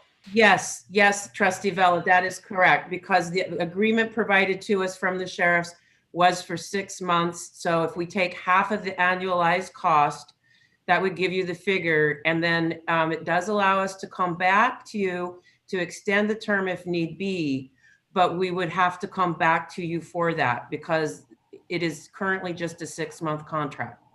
Okay. Second question. If we were to vote for allied security services, and I understand that's for a year, or at least not, we have the right to also terminate after 6 months. And during the 6 months or a year, will we have to contract with any other law enforcement agency in order to provide additional services for any type of detective work, any type of investigative work, and additional coverage? I know that we have our relationships with Monterey Park and Culver City and LAPD and now consequently LA Sheriff's Department if we were to go to the security.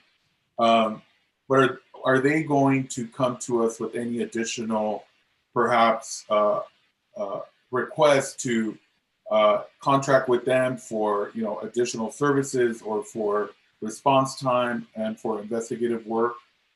Is there any other contract you foresee going into besides the Allied Security, any additional law enforcement contracts within the time that Allied is with us? And how much would that be if you think that we might?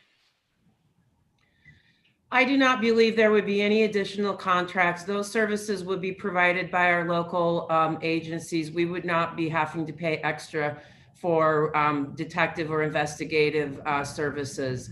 The only area that I see as a potential service gap, which we will need to address with either proposal, is that there is an existing memorandum of agreement between the County Department of Mental Health and the Sheriff's Department for the heat team. The district has been paying for those heat team deputies in our contract with the sheriffs, but the MOU is not with the district. The MOU is with the County Department of Public Health and the sheriffs. The MOU doesn't go away. So we would, and neither should the services of the heat team go away. However, we have been paying for 2 deputies in the past through our contract, and those deputies were removed from the sheriff's proposal. So that is the one area that there may need to be further investigation as to how we assure that we have the heat services. Certainly we have our own internal behavior intervention teams, the BIT teams. So, but that is the only area where there may be some continued discussion with the sheriffs, but it certainly would not require contracts with the other local law enforcement agencies for investigative or detective work. And then finally, have we contacted any of these police departments, Culver City, Monterey Park, LAPD, and what are the sheriffs saying about also filling in for the unincorporated areas of our district? Trustee Vela, we have not scheduled those appointments because we were waiting for this meeting and for your decision.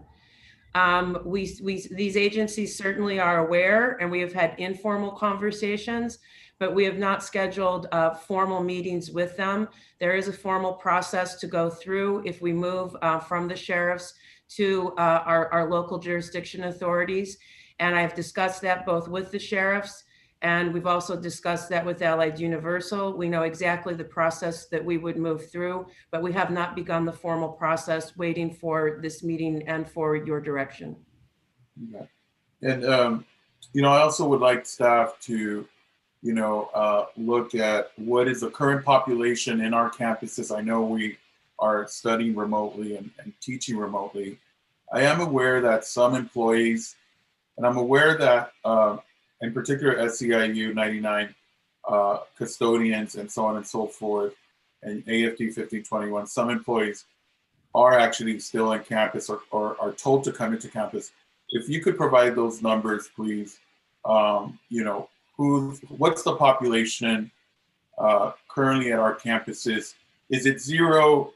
Is it 50 people total during the day? I would appreciate those numbers. I don't think we have them in the presentation.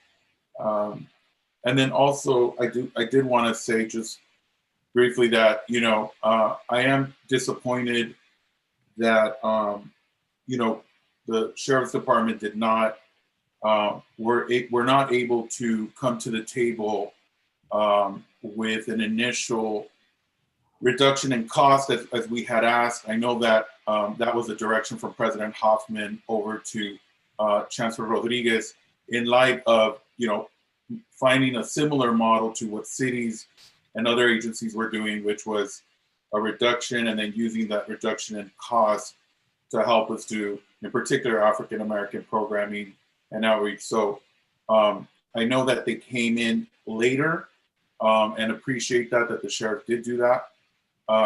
But again, appreciate both sides being presented to us, and thank you to staff. Thank you. I'll respond very briefly to your comment about the number of staff members and students on campus. We estimate it to be less than 10% at any given site. It does vary site by site. I do have the exact numbers. We have daily logs, and I can provide that information to you. I'm sorry I won't be able to provide it to you today, but I can provide it to you next week. Thank you. I appreciate that. Thank you, Dr. Nish, and we appreciate that. If you could provide it for the full board, that would be wonderful. Trustee Moreno, I see you have your blue hand up. And again, if you could raise your hand so that I can call on you if you'd like to speak after Trustee Moreno. Yes. I think we celebrated our 50th anniversary, I believe, right? Since we were established. Yes, sir. Yeah. Well, 50. Yeah. Well, this would be in 51 years. We've had a history of armed officers on our campuses. Prior to the LA Sheriff's Department, we had our own police department. it was in recognition of the unique situation we find our schools in, surrounded by inner city, gangs and what have you. I know at East we had a tremendous problem. Having an armed officer makes our colleges islands, and I'm somewhat more violent and unsafe environment. I don't know how Vice Chancellor Nish can ever refer to equal protection, that both these two options provide equal protection. I don't believe that's true at all. The islands of safety that we provided has allowed our college to be relatively safe. We'll be moving not only away from sheriff's office, sheriff's department cover, we'll be moving away from 51 years of armed officers on our campuses. Now, I know the cost of the sheriffs is high. I think it's a product of how we negotiate that first agreement. But the reality is that when we left our relationship with our own police department, we recognized the need at that time. And I assure you, this debate that we're having now has been conducted on a number of occasions. In particular, that particular debate relative to the hiring of sheriff's department. The bottom line is that I know as a president of a college for 18 years, practically, at East, that it was essential that we were identified as a location where if there would be gangs surviving on our campus, that they would be met with armed officers, provided that there would be no more violence and security would be maintained. I know that in the past, some of the this was a earlier time, we had some murders and fighting of gangs and what have you. But having a police officer and a police department that's recognized by the community provided us this unique opportunity to be safe and secure. The cost of this is a big issue. And this, I understand the idea that we are trying to trim our costs. I believe that's grown out of proportion, but that was allowed to go over the many years. However, now in light of the fact that they are moving towards a lower figure, that's very important. But there's no way you can replace the kind of security with an unarmed group of security officers. This is not Caltech. We are living in an urban environment with a lot of challenges. I might add, kind of interesting, the one school that seems to be somewhat distant from that would be Pierce, which historically were a different community. But the reality was, and those of us living in the inner city environment, armed officers are absolutely necessary. Just giving you some text to this whole discussion. There's no equal for this. A sheriff's department cannot be replaced with an unarmed group of security people. Worse yet, we discovered that the violence increases as the appearance of our security forces weakened. We all know that that is a function of our reputation. So I guess my earlier question centered around the idea that we're defined as equal security. Both these options would provide a safe environment. I don't believe that's true. I think we're locked into one decision. We recognized that by having our own police department at that time, prior to the sheriff's department. However, I won't go into gory details as why we decided to move to the sheriff's and got rid of our own, because it's a little bit lengthy than we have time. But let's not forget that in 51 years in relative security and safety, we had armed officers on our campus. Yeah, thank you. Trustee Moreno. Do I have any other trustees that have any questions, comments? Dr. Buelna.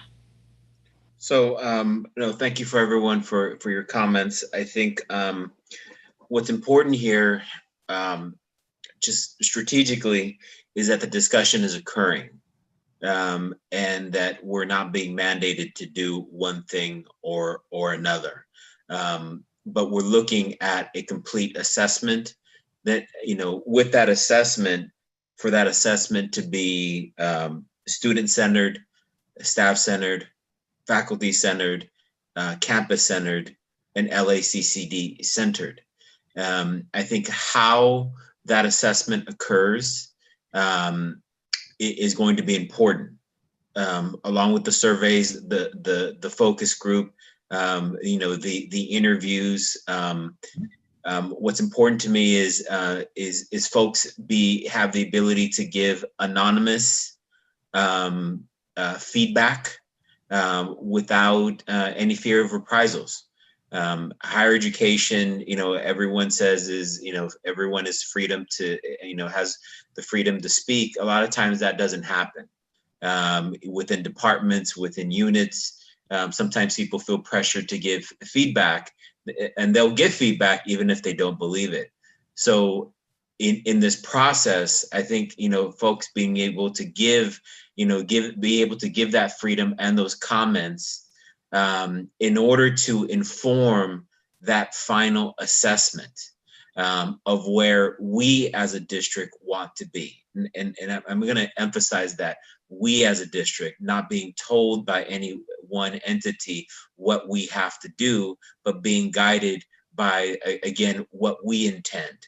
There's a lot of talk about family, about the LACCD family. And families have different decision-making different ways in which they make decisions. In this way, in order for whatever decision is made to be accepted, that means that everyone's voice, including how the decision, the final RFP, is going to have to be fair and accepted.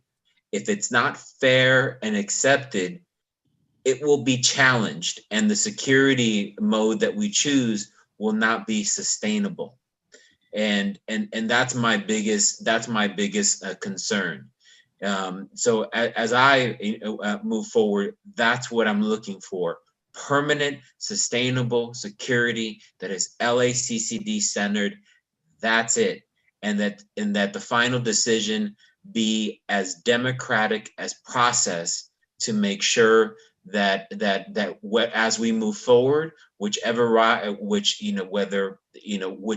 the contract goes, feels as though the process was reflective and not a behind the scenes deal. Thank you. Thank you, Trustee Buelna. Do I have any other trustees that want to speak at this time? Trustee Fong? Thank you, Madam President, and thank you so much to all the members of the public for providing comments. Thank you to the Chancellor and Dr. Nish for the robust presentation. And thank you to everyone who's provided comment here today. Heard a lot of comments from Pierce College, from Valley, from Trade Tech. And to echo my colleagues' concerns, I really want to make sure that as we go through this robust process, really want to make sure that we get the feedback and input from all stakeholder groups. We heard from a number of students, faculty, and staff. Also heard a number of concerns about Sheriff's Department not following up on concerns. So I want to see if there's a case management system of folks that are following up on these concerns. I know when we had concerns, usually there's a follow-up mechanism. So I'd be curious to see if there's a case management system as to how those concerns are with feedback system there is. And then secondly, making sure that we do have the heat services, that we do have mental health services, and any reduction in cost that we have with our security services goes to social justice programs, anti-bias programs, and that reflects the input that we've had in the racial equity framework. So I want to make sure that those things in there with the de-escalation techniques and everything that we've chatted about in the past few months. But also in terms of the robust feedback, that's something that I want to make sure that students are being heard, that faculty is being heard, that staff is being heard. And so that's going to be critical. And as we look at the time frame for the RFP, I know it's in the next few months, it's going to be critical to have a robust civic engagement process on this, and to make sure, as Trustee Buelna said, that that everyone has the opportunity to make sure that their voice is being heard, whether it's anonymous, whether it's a public comment, so that we have a robust sense. I heard about 20 public comments here today, but we have close to 10,000 staff. We have 250,000 students, so we'd love to hear the concerns and from folks. So those are some quick comments, and thank you so much to everyone who's provided robust feedback and comments here today. Thank you. One quick question. Oh, go ahead. Thank you. Is in terms of these proposals, how does the Sheriff Department or the Universal Allied Services, how do they address the racial equity framework in terms of anti-bias, implicit bias trainings? I know the Sheriff's Department have done a number of those trainings as well. So, Mr. Chancellor or Deputy Chancellor Nish, if you would like to touch upon that, thank you. Let me start, and then I'll have Dr. Nish fill in the gaps. We were very clear with both proposers about our expectations related to community policing, de-escalation, cultural responsiveness, and all those important characteristics of modern day community policing, given the national and local climate that we find ourselves in. And we'll be uncompromising, Mr. Fong and members of the board, around those principles. That is, they both have agreed to adopt the framework and to work toward those principles as we move forward. This is a shorter term contract for sure, but I would fully expect that this would be embedded within the language of our expectations for the RFP that moves forward in the spring. So yeah, they both are comfortable. We utilize something called Appendix A in the discussions. There is a Campus Safety Oversight Committee that spent quite a bit of time on articulating very specific roles, expectations, frankly, requirements for that we have here at LACCD as it relates to addressing, working with, and supporting the teaching and learning enterprise here for faculty, staff, and students. So I think we have those areas sufficiently addressed, and in this case, both proposers are comfortable both with the racial makeup of their officers and those who work there, as well as their techniques. Thank you.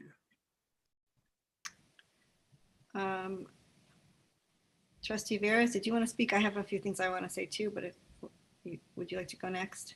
Sure. No, thank you. Chancellor and Deputy Chancellor, thank you for the presentation. It was thorough, and it covered many issues and questions I think we've exchanged over the past few weeks here. I did want to go back and sort of touch on a few points and things that are weighing on me in terms of my decision-making sort of process. I will say that for the most part, I've had a chance to sort of be part of two 5-year windows with the sheriffs here, and the second 5-year window certainly represents an escalation faster and larger than at any other point in the district's history. I think the last count was that from 5 years ago to today, it marks about a 33% increase in cost. Essentially, it's a $7 million increase a year from when we first started off. And so I appreciate the way you describe the cost method that the sheriffs undertake. Some of it, I'm not sure it's fully divulged to us in terms of piece and process. We're sort of given the results of the audit process, and I know the county itself is going through quite a bit of assessment and change on their own side and in terms of their request. But I think that really clearly connects to the significant need for us to do an assessment of what each of the campuses need. I'd like to think that this is not about campus policing, that this is a conversation, a robust conversation about campus safety. And to understand the difference between policing and safety is really critical. I don't want to diminish or disregard any of the comments that were made about the challenges outside our campus. I still follow with a deep heart and disappointed sentiment about one of our students, Andres Guardado, and the whole incident of going around it, and everything from the challenges to ensure transparency and essentially justice afterwards that continually feel like an issue and continually feel like an ongoing problem that's reflective of the challenges in policing around us. But from this March forward, April essentially, this district and all of our units and all of our contracts have experienced a very significant change of operations and activities. for the most part, are going to virtually remote all the way across, except for those services as mentioned by the Deputy Chancellor. It's come at a cost to us, and we haven't been shy about putting forth our reserves and making sure people have equipment and people have access and being able to adapt to the challenges in front of us. One contract didn't change, and that was the sheriff's contract in front of us. Even though everything else has changed and the world is substantially different, that contract has pretty much remained the same. And I think that was the core of the conversations that our administration had with the department over the past several months. I will say, as one of the board officers, I was really quite surprised with the press release that the Sheriff's Department put out. And we certainly responded, because I think the hope was to continue to negotiate, to really get to understand the needs that we had in the context of making sure that our campuses were as safe as possible. So when that announcement was made, certainly for some of us that were expecting, sort of collaboration and a commitment to at least reduce the amount of challenge and frustration that COVID has sort of brought to our campuses, and certainly we're in a surge point of this pandemic. So to be able to do things responsibly and carefully with the least amount of disruption was certainly a priority. But I am glad to see that a proposal closer to, I think, the conversation points that we were interested had since resurfaced. I do want to, for the public that's watching, be able to understand that we have a responsible invitation that we're considering in the Allied Group, and there's certainly a solid firm and have employees that are unionized and trained and appropriately trained and have provided good service throughout the region. But our team also went out and solicited as much as possible out there in the sort of gap period between the sheriff sort of announcing the termination and this renewed proposal. So as we sit here and have this conversation, for as much as I would have preferred a transparent and open process, we couldn't have that as much considering the conditions of the time. But I think this decision to basically do a short term with an emphasis on dealing with process. The board itself hasn't had as deep a process as we would have desired, but to include students, to include our faculty, to include our staff, and to also include us into the conversation of the community at large, because there is a space and a role for us to have. I watched with tremendous interest the debate and dialogue that happened at LAUSD and their own school police and some of the significant changes and reductions they have also made. And those kinds of things, I think, we have to acknowledge. To understand, to me, what weighs in terms of both proposals is the sort of unified organizational structure that exists with the LASD. I think the challenge and the sort of rate of change that's in front of us to look at Monterey Park, Culver City, LAPD, and then to renew whatever the relationship with LASD is, brings questions to me, and I'm concerned. I'm glad that the staff has called that out as an issue, and glad to know that you're making that assessment too. But it's one of those things that weighs on me and that I continue to have concerns with. But as we go through this process and this assessment and this eventual call for proposals after whichever contract is chosen today, what is important is to do it in a transparent way and to allow people to feel that they've been heard in terms of their concerns, and to ultimately get to a place where the campus community feels safe, and that's the core of what's here. So as I said, this is just one of these things that probably could have happened very differently, could have gotten to a different kind of place. But I think in terms of the proposals in front of us, I do want to recognize that I believe firmly that the staff has put two things that are well vetted, even though it comes in an emergency meeting format. It is recognizing the challenges of the time and the situation in front of us. But I do think as we come forward, I am most interested in making sure that the process here forward is as strong and open and welcoming of everyone's comments, from students and otherwise, our staff, faculty across the board, to feel like they're connected, to feel like they're part of it. But at the same time, to understand that we have sort of a responsibility to dig down in each of the contracts. Nobody is static right now in terms of the impact that COVID is having on all of us, and certainly into the debates that Trustee Moreno mentioned with armed or unarmed. Those are really critical and important pieces. And like I said, I'm a kid of LATTC graduates and was on this campus as a young man. And I will say this, from having grown up in and around the neighborhood and having family live around some of the schools that are in more of the working class parts of the district, these campuses always have been a haven to feel safe and to feel comfortable and to be able to retreat to from some of the violence that we experience in those neighborhoods that are challenged. And certainly I experienced as a young man there to know that LATC was always a safe haven, or East LA College was a safe haven. And those were the schools my parents went to, and I attended, as a young man. But to move forward here, thank you, Chancellor. I think both options have been well laid out. I do think that the assessment part is critical, but I do want to sort of emphasize that my concern really is in the midst of surging pandemic, to sort of understand that consistency and carry forward is probably the safer path, or at least the path that I know well enough to stand on. But to understand that the future really is about a new paradigm that really focuses on campus and community safety. Thank you. Thank you, Trustee Veras. Trustee Buona, is your hand left over? Yeah, no. I do have. Yeah, I do.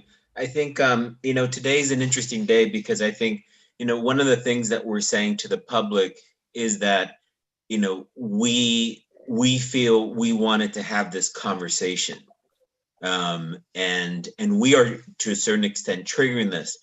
And I think today, for a significant amount of our student body, it's the day of La Virgen de Guadalupe, which is a not patron saint, but just important because she was a symbol of hope to indigenous folks throughout the Americas. And as we have this discussion, I think today was specifically an important day for that. And I just wanted to recognize that. That's it.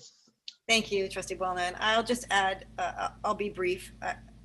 There's not much more that I can add that hasn't already been said here. And thank you, Trustee Veras. You kind of read my mind and probably articulated it a lot better than I would have.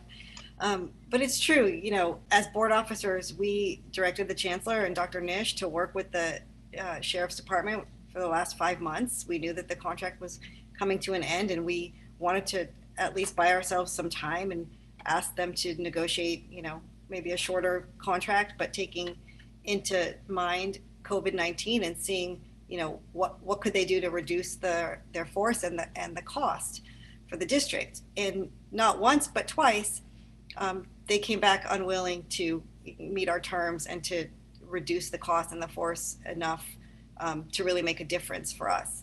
When I started on the board in 2015, the sheriff's contract was about 18 million. And I was a little bit shocked to learn that in just 5 years, it's now 26 million. And at the time when I was on the board, originally, when I first was elected, I think our colleges had to, they took on the cost, the individual campuses, and it came out of their budgets. And I don't think there was any concession made for if you're a big college or a small college. So, the fact that, and I'm hoping that isn't the intent when the Sheriff's Department was unwilling to negotiate, because I think that sends a message to our students. Our students are suffering right now. And like Trustee Fong said, to reduce the contract would mean maybe we could put more money toward our student basic needs and some other things that we need to do to make sure that we don't lose students during COVID. We don't have very many students on campus, and we don't have very many staff or faculty on campus right now. And I do understand that the ones that we do have, we need to make sure that we have security. I think you brought two very good proposals to us, and I appreciate all of the work. I was a little resentful that we are going through this now, because I feel like I wish we could have resolved it a few months ago so that we really could dig deep and start having those discussions and talk about what are we going to do for a permanent solution going forward.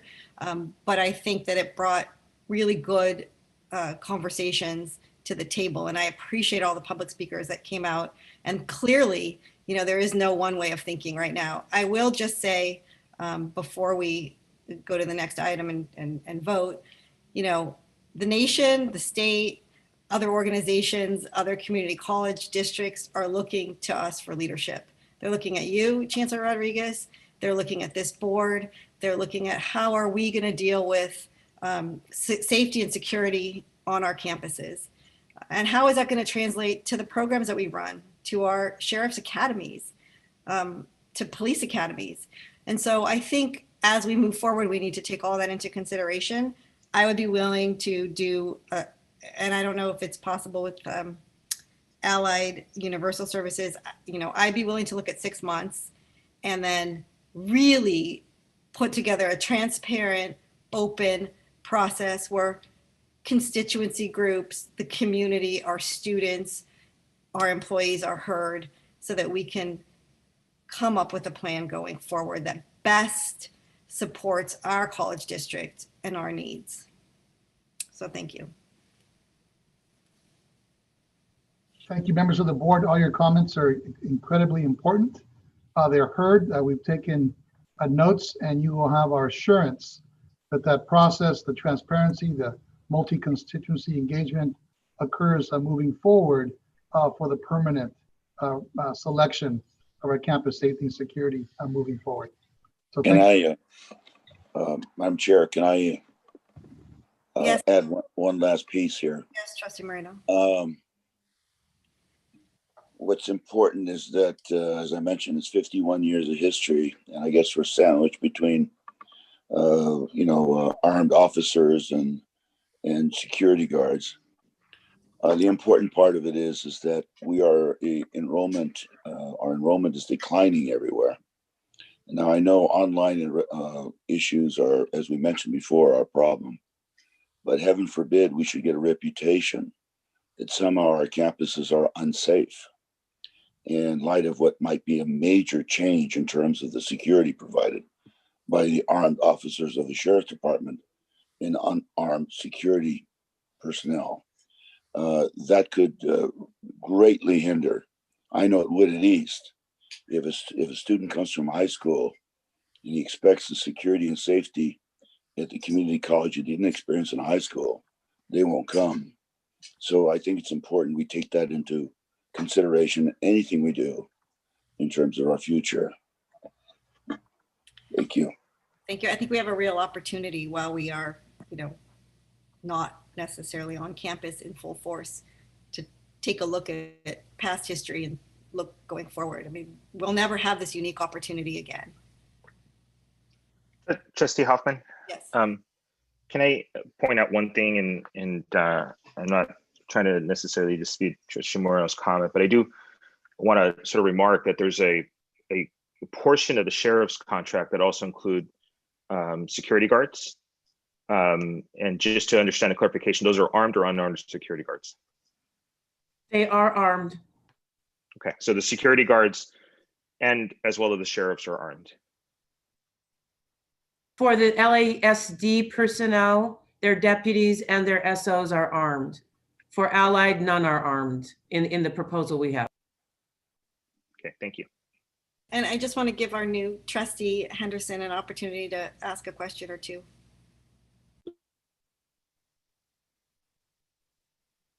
Thank you, President Hoffman. Thank you, Dr. Nish and Chancellor Rodriguez for this really detailed reporting.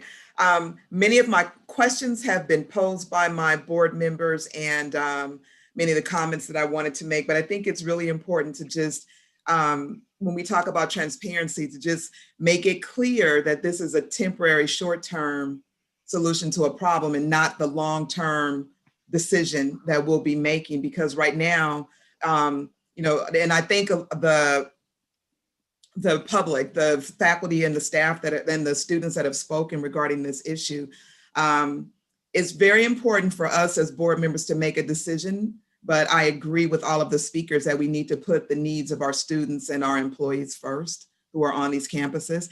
And right now, President Hoffman made a very good point we don't have a lot of our students and our faculty on our campuses right now. So we have, this is a great opportunity for us to take a step back and really look at the larger picture and view it through a social justice and an equity lens. So my question is, considering that this is a short-term solution, and the Sheriff's Department seemed very unwilling to reduce its staff and really work with us in terms of dollars and cents, that moving forward, will that be one of the conditions or non-negotiables that we present when we're looking at RFPs, that, you know, that the cost be at a certain amount, and, you know, some of these other considerations like the reduction in staff. So I understand that they're willing to reduce staff because of COVID and we have fewer people on the campuses, but would that be like a non-negotiable moving forward? Let me answer that. Thank you, Trustee Henderson. Excellent question. Through the RFP process, there is a series of, when we write the proposal, we can certainly speak to our terms and conditions and expectations, both for the scope of services and for, in general, the kind of parameters, if you will, for said services. And then in the scoring process, you can assess and levy points towards particular scores and favor those proposals that provide the scope of services and also give a better price. So in that particular circumstance, that's where that lays out. I don't know if I would say this is the fixed price and that's what we'd like to do. We've done some like that, NTEs, but we would need to look at what the formal process and consultation derives, if you will. Dr. Nish, would you like to add anything more? No, I think that you have stated that very well. I would just like to inform the board that the Sheriff's Department does use this cost recovery pricing model for all of the contracts. And they had a significant increase in benefits, and then those things get passed on.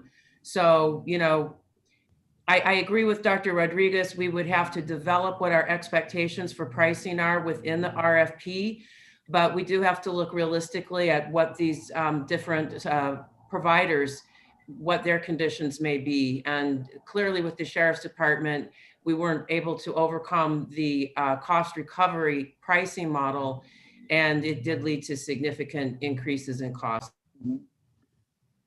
And when you look at our, you know, our faculty, our staff, our administrators, you know, nobody's getting a 30% increase, right? We're all making sacrifices, and our students are making sacrifices as well. Trustee Vella, followed by Trustee Buelna. Thank you, President Hoffman.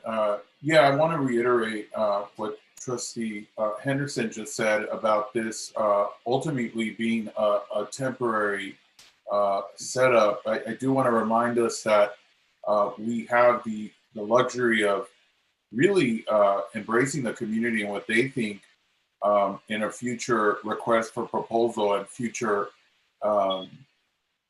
ability for different agencies, different security companies, different law enforcement agencies, you know, perhaps different nonprofits that could bid to provide safety for our students. And, you know, I like the idea of a wraparound to include, you know, Deputy Chancellor Melinda Nish mentioned the HEAT deputies, which are certainly important in the mental health field.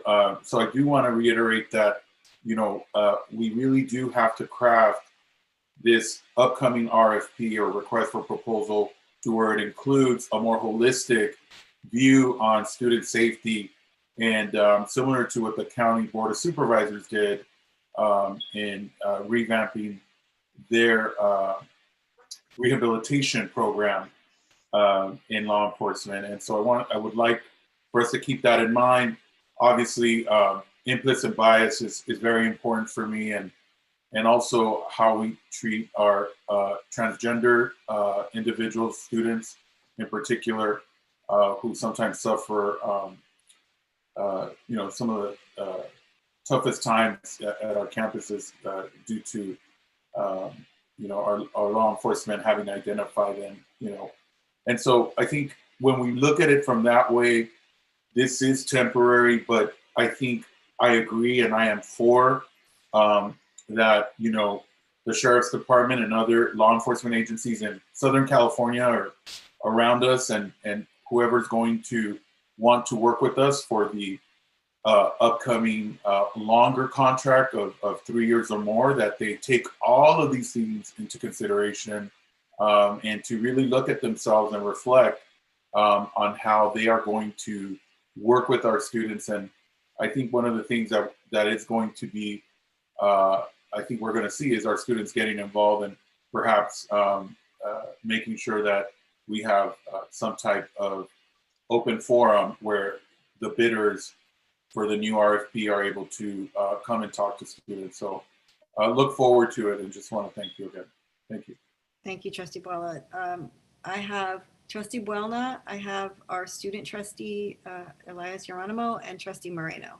So Trustee Buelna, followed Yeah, by. as one of the things I want to make sure that the contract has included is a requirement for multilingualism within among anyone who comes in.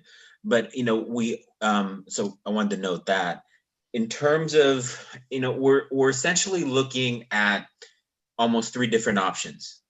Trustee Vela brought another one. Well, that's the three. One is government, the sheriffs. One is potentially, not-for-profit. I don't know what that looks like. I've never heard of a not-for-profit security. Not that that doesn't exist. I just haven't heard about it.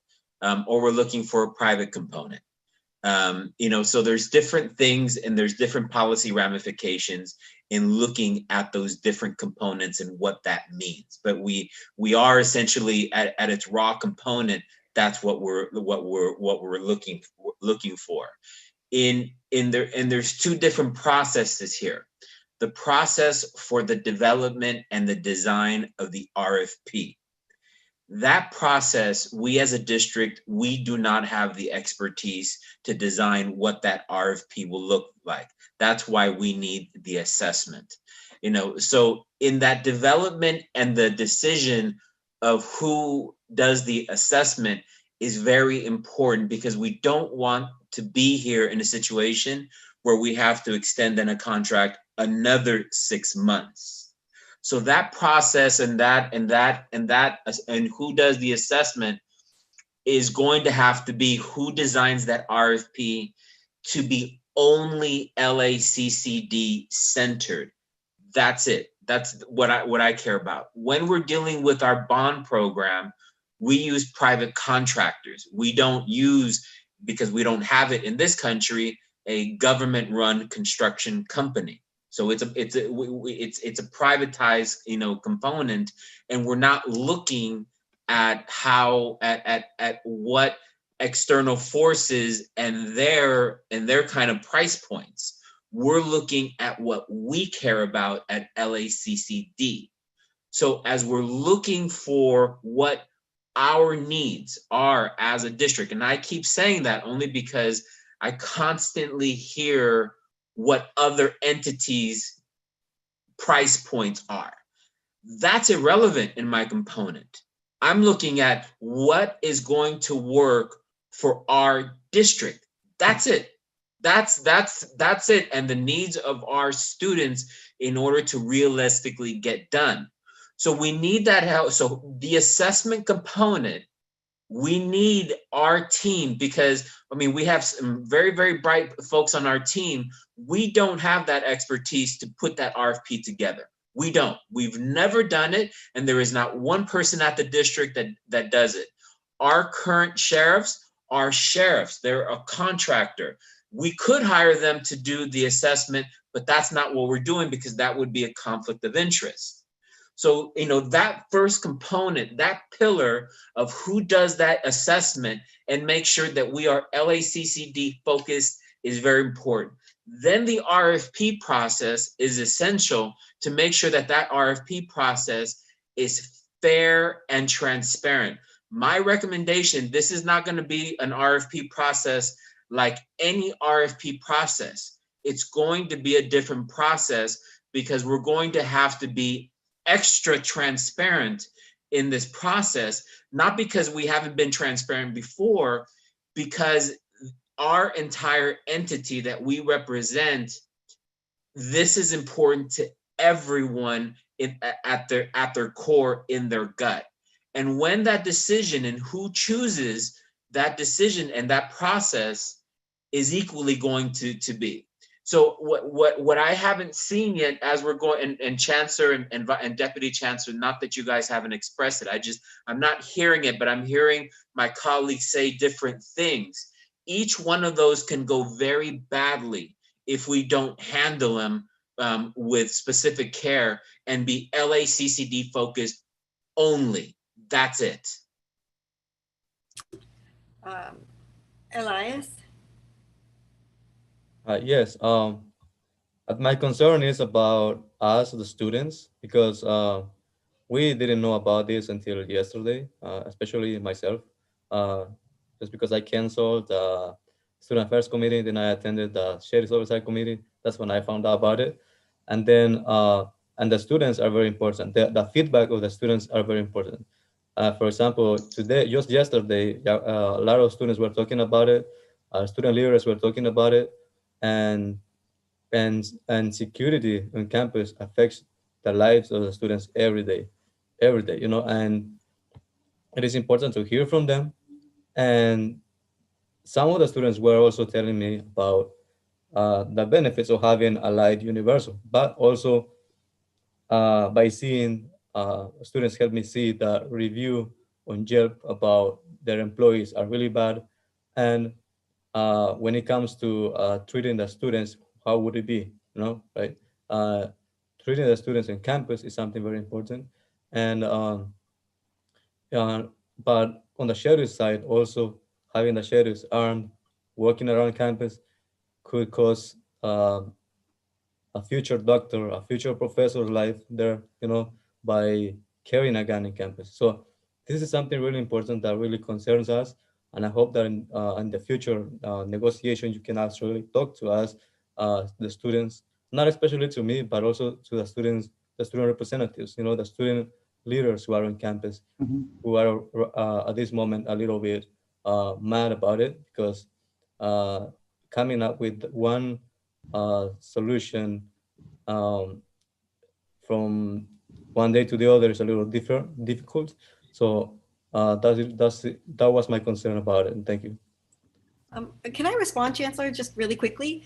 You know, Elias, you make a really great point. I think what the intent was to, because the contract was expiring December 31st, was to originally extend the sheriff's contract for a short period of time so that we could then engage in these conversations and include students and constituency groups. Unfortunately, it didn't work out, and you know, the sheriff's put out a press release indicating that the contract was over. And so we found ourselves in a situation where if December 31st came around, we wouldn't have any security. So I actually want to thank our staff, Dr. Nish and the Chancellor, for getting some information out quickly so that we had an opportunity to look at firms like Allied Universal Services and others. So that's why it was such short notice, and that's why we're in the situation that we're in today at this moment. I know we're going to take a vote momentarily. I do have one more hand up, and that's Trustee Moreno. Chancellor, is that okay if I let him make one last comment? Thank you. I have one last one. Oh, well, a couple of things. I want to reiterate, this is the first time in 51 years we're pursuing a police department without our fully armed. And the piece that's important to us is that I don't know if anybody's knocking on our doors with the same level of security the sheriff's department provides. I think there's kind of a monopoly here. When we established our police department, we realized that our board, and I would hold the same belief now, we do not want to have security officers with guns. I believe that's the worst of all worlds. That security personnel who seek to be police officers elsewhere are carrying guns on our campus. We were concerned about that 51 years ago, concerned about that 20 years ago, and still concerned about that. So the bottom line is, how can we meet the requirement of providing security that a fully armed officer would provide? And to be honest with you, our options are very limited.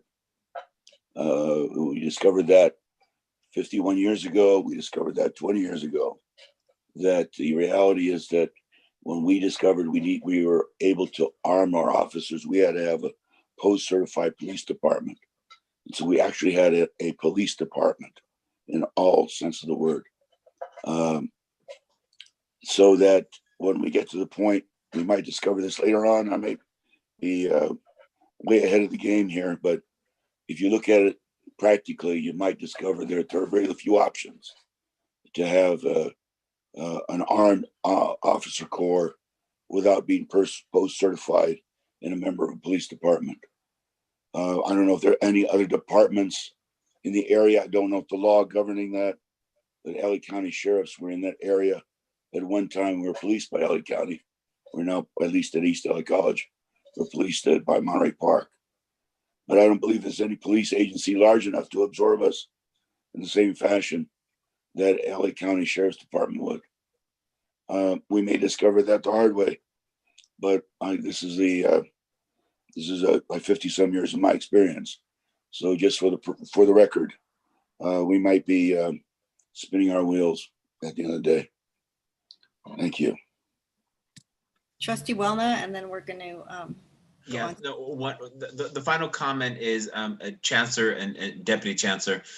If we could have a process, as you're looking at it, right? When the assessment is going to come out, who can participate that? And my recommendation is to put it on the different campuses' main websites so that folks know how to participate.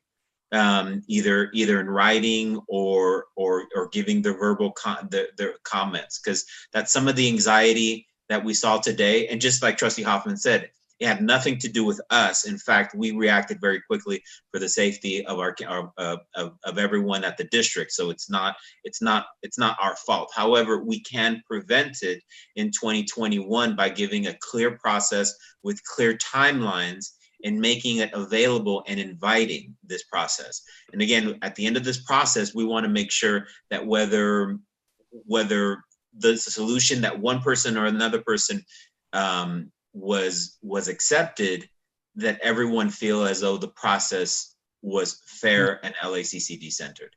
Thank you. Thank you. Okay, I'm going to move on to items, business items E1 and E2. I just have one quick question, Dr. Nish, before I do that. Item E1, although the amount is $19,600,000, is that a 6-month contract if that were to be approved? That's a very good question, and I'll try to clear up the confusion. We wanted to give the board the annualized cost so that you understood what the annualized cost was between either option. We also wanted the board to give us the authority that if we needed to go beyond 6 months, that we would be able to do that with the Sheriff's Department. The term of their agreement is 6 months, but they did tell us that they would agree to a month-to-month extension for up to a year. So what we're asking you to do is authorize us that we could spend up to the $19,600,000 if we needed to go up to 12 months, and we would not have to come back and ask you for the money. However, because the agreement itself is for 6 months, if we extend the term, we would come back, we would ask you to extend the term, but we should not need to ask you for any additional funding, because you've already agreed that you could fund up to that period for 12 months. So it is a little different. I hope I explained that correctly. Please let me know if you have further questions. Can you clarify item E2? The agreement with Universal Protection Services, should we vote on that today and it passes, is that a year or is that 6 months? That is a year. Is there a 6-month option in that one? Yes, ma'am. There is the option that after 6 months, we could cancel for convenience, and then you would basically cut that amount in half. So what we wanted to allow with both options before you is that if we move very quickly through the RFP, that we don't have to have the solution for the full 12 months, but that we had the option in both, that we had at least 6 to 12 months, so that we had at least a year period. But because of the way the sheriff's contract was presented with just a 6-month agreement versus the way Allied, which was 12 months, but you could cancel after 6 months, that's why it looks a little bit different. But in effect, both I've given you an annualized cost, and both could end as quickly as 6 months. Okay, thank you. I'm going to move on to the item. This is a little unusual, so bear with me while I read this and ask me any questions if you have questions. I do have a question on the contract. Pardon me? I have a question on the contract. Go ahead. If the sheriff after 6 months, so after 6 months, it goes month to month up to 6 months, correct? Okay.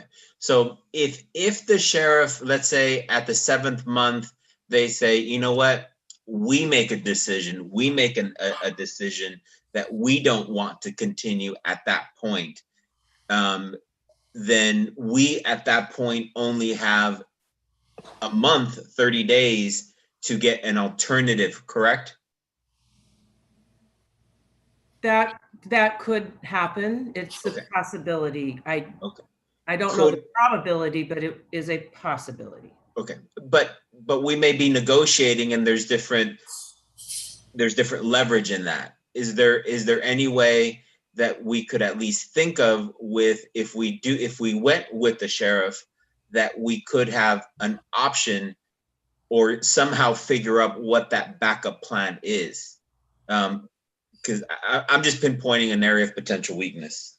I'm not saying probable, but you don't know in contracts, and I wouldn't want that to be a leverage weakness. That's it.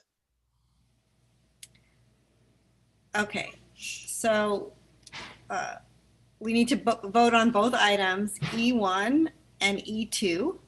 Please note that we will take item E1 first for discussion, and which we've just had some discussion. And if E1 passes, I will then ask that E2 be moved. If E1 fails to pass, we will then take item E2 for discussion and a vote. So at this point, do I have a motion and a second on item E1? I move approval of item E1. Moved by Trustee Moreno. Do I have a second? I'll second that, but as a point of clarification, you said moved, you mean tabled or what? Move to approve item. No, because you said if E1 is approved, that we would move E2. I think if we approve E. Well, I'm reading my script. If E1 is approved, we still need to take action on E2. Madam President, maybe I can add, Trustee Vettis, that's an excellent question. Yeah. Because both items are agendized, we should take an action on them. As you know, to table a motion means that we're basically going to take it up at a later time.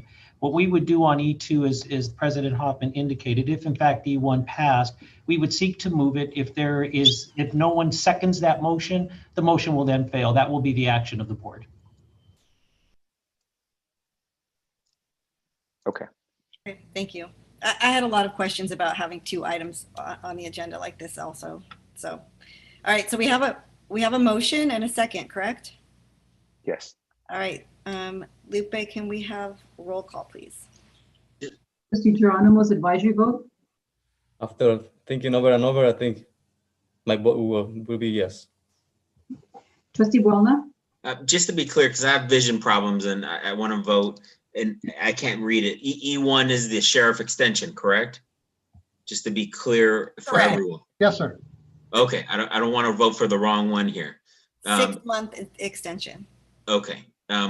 Yes, and I would like to note that I am concerned about the 1 month thing afterwards, and if staff can figure out if that's an issue or not. But I vote yes. Trustee Fong, Yes. Trustee Henderson, Yes.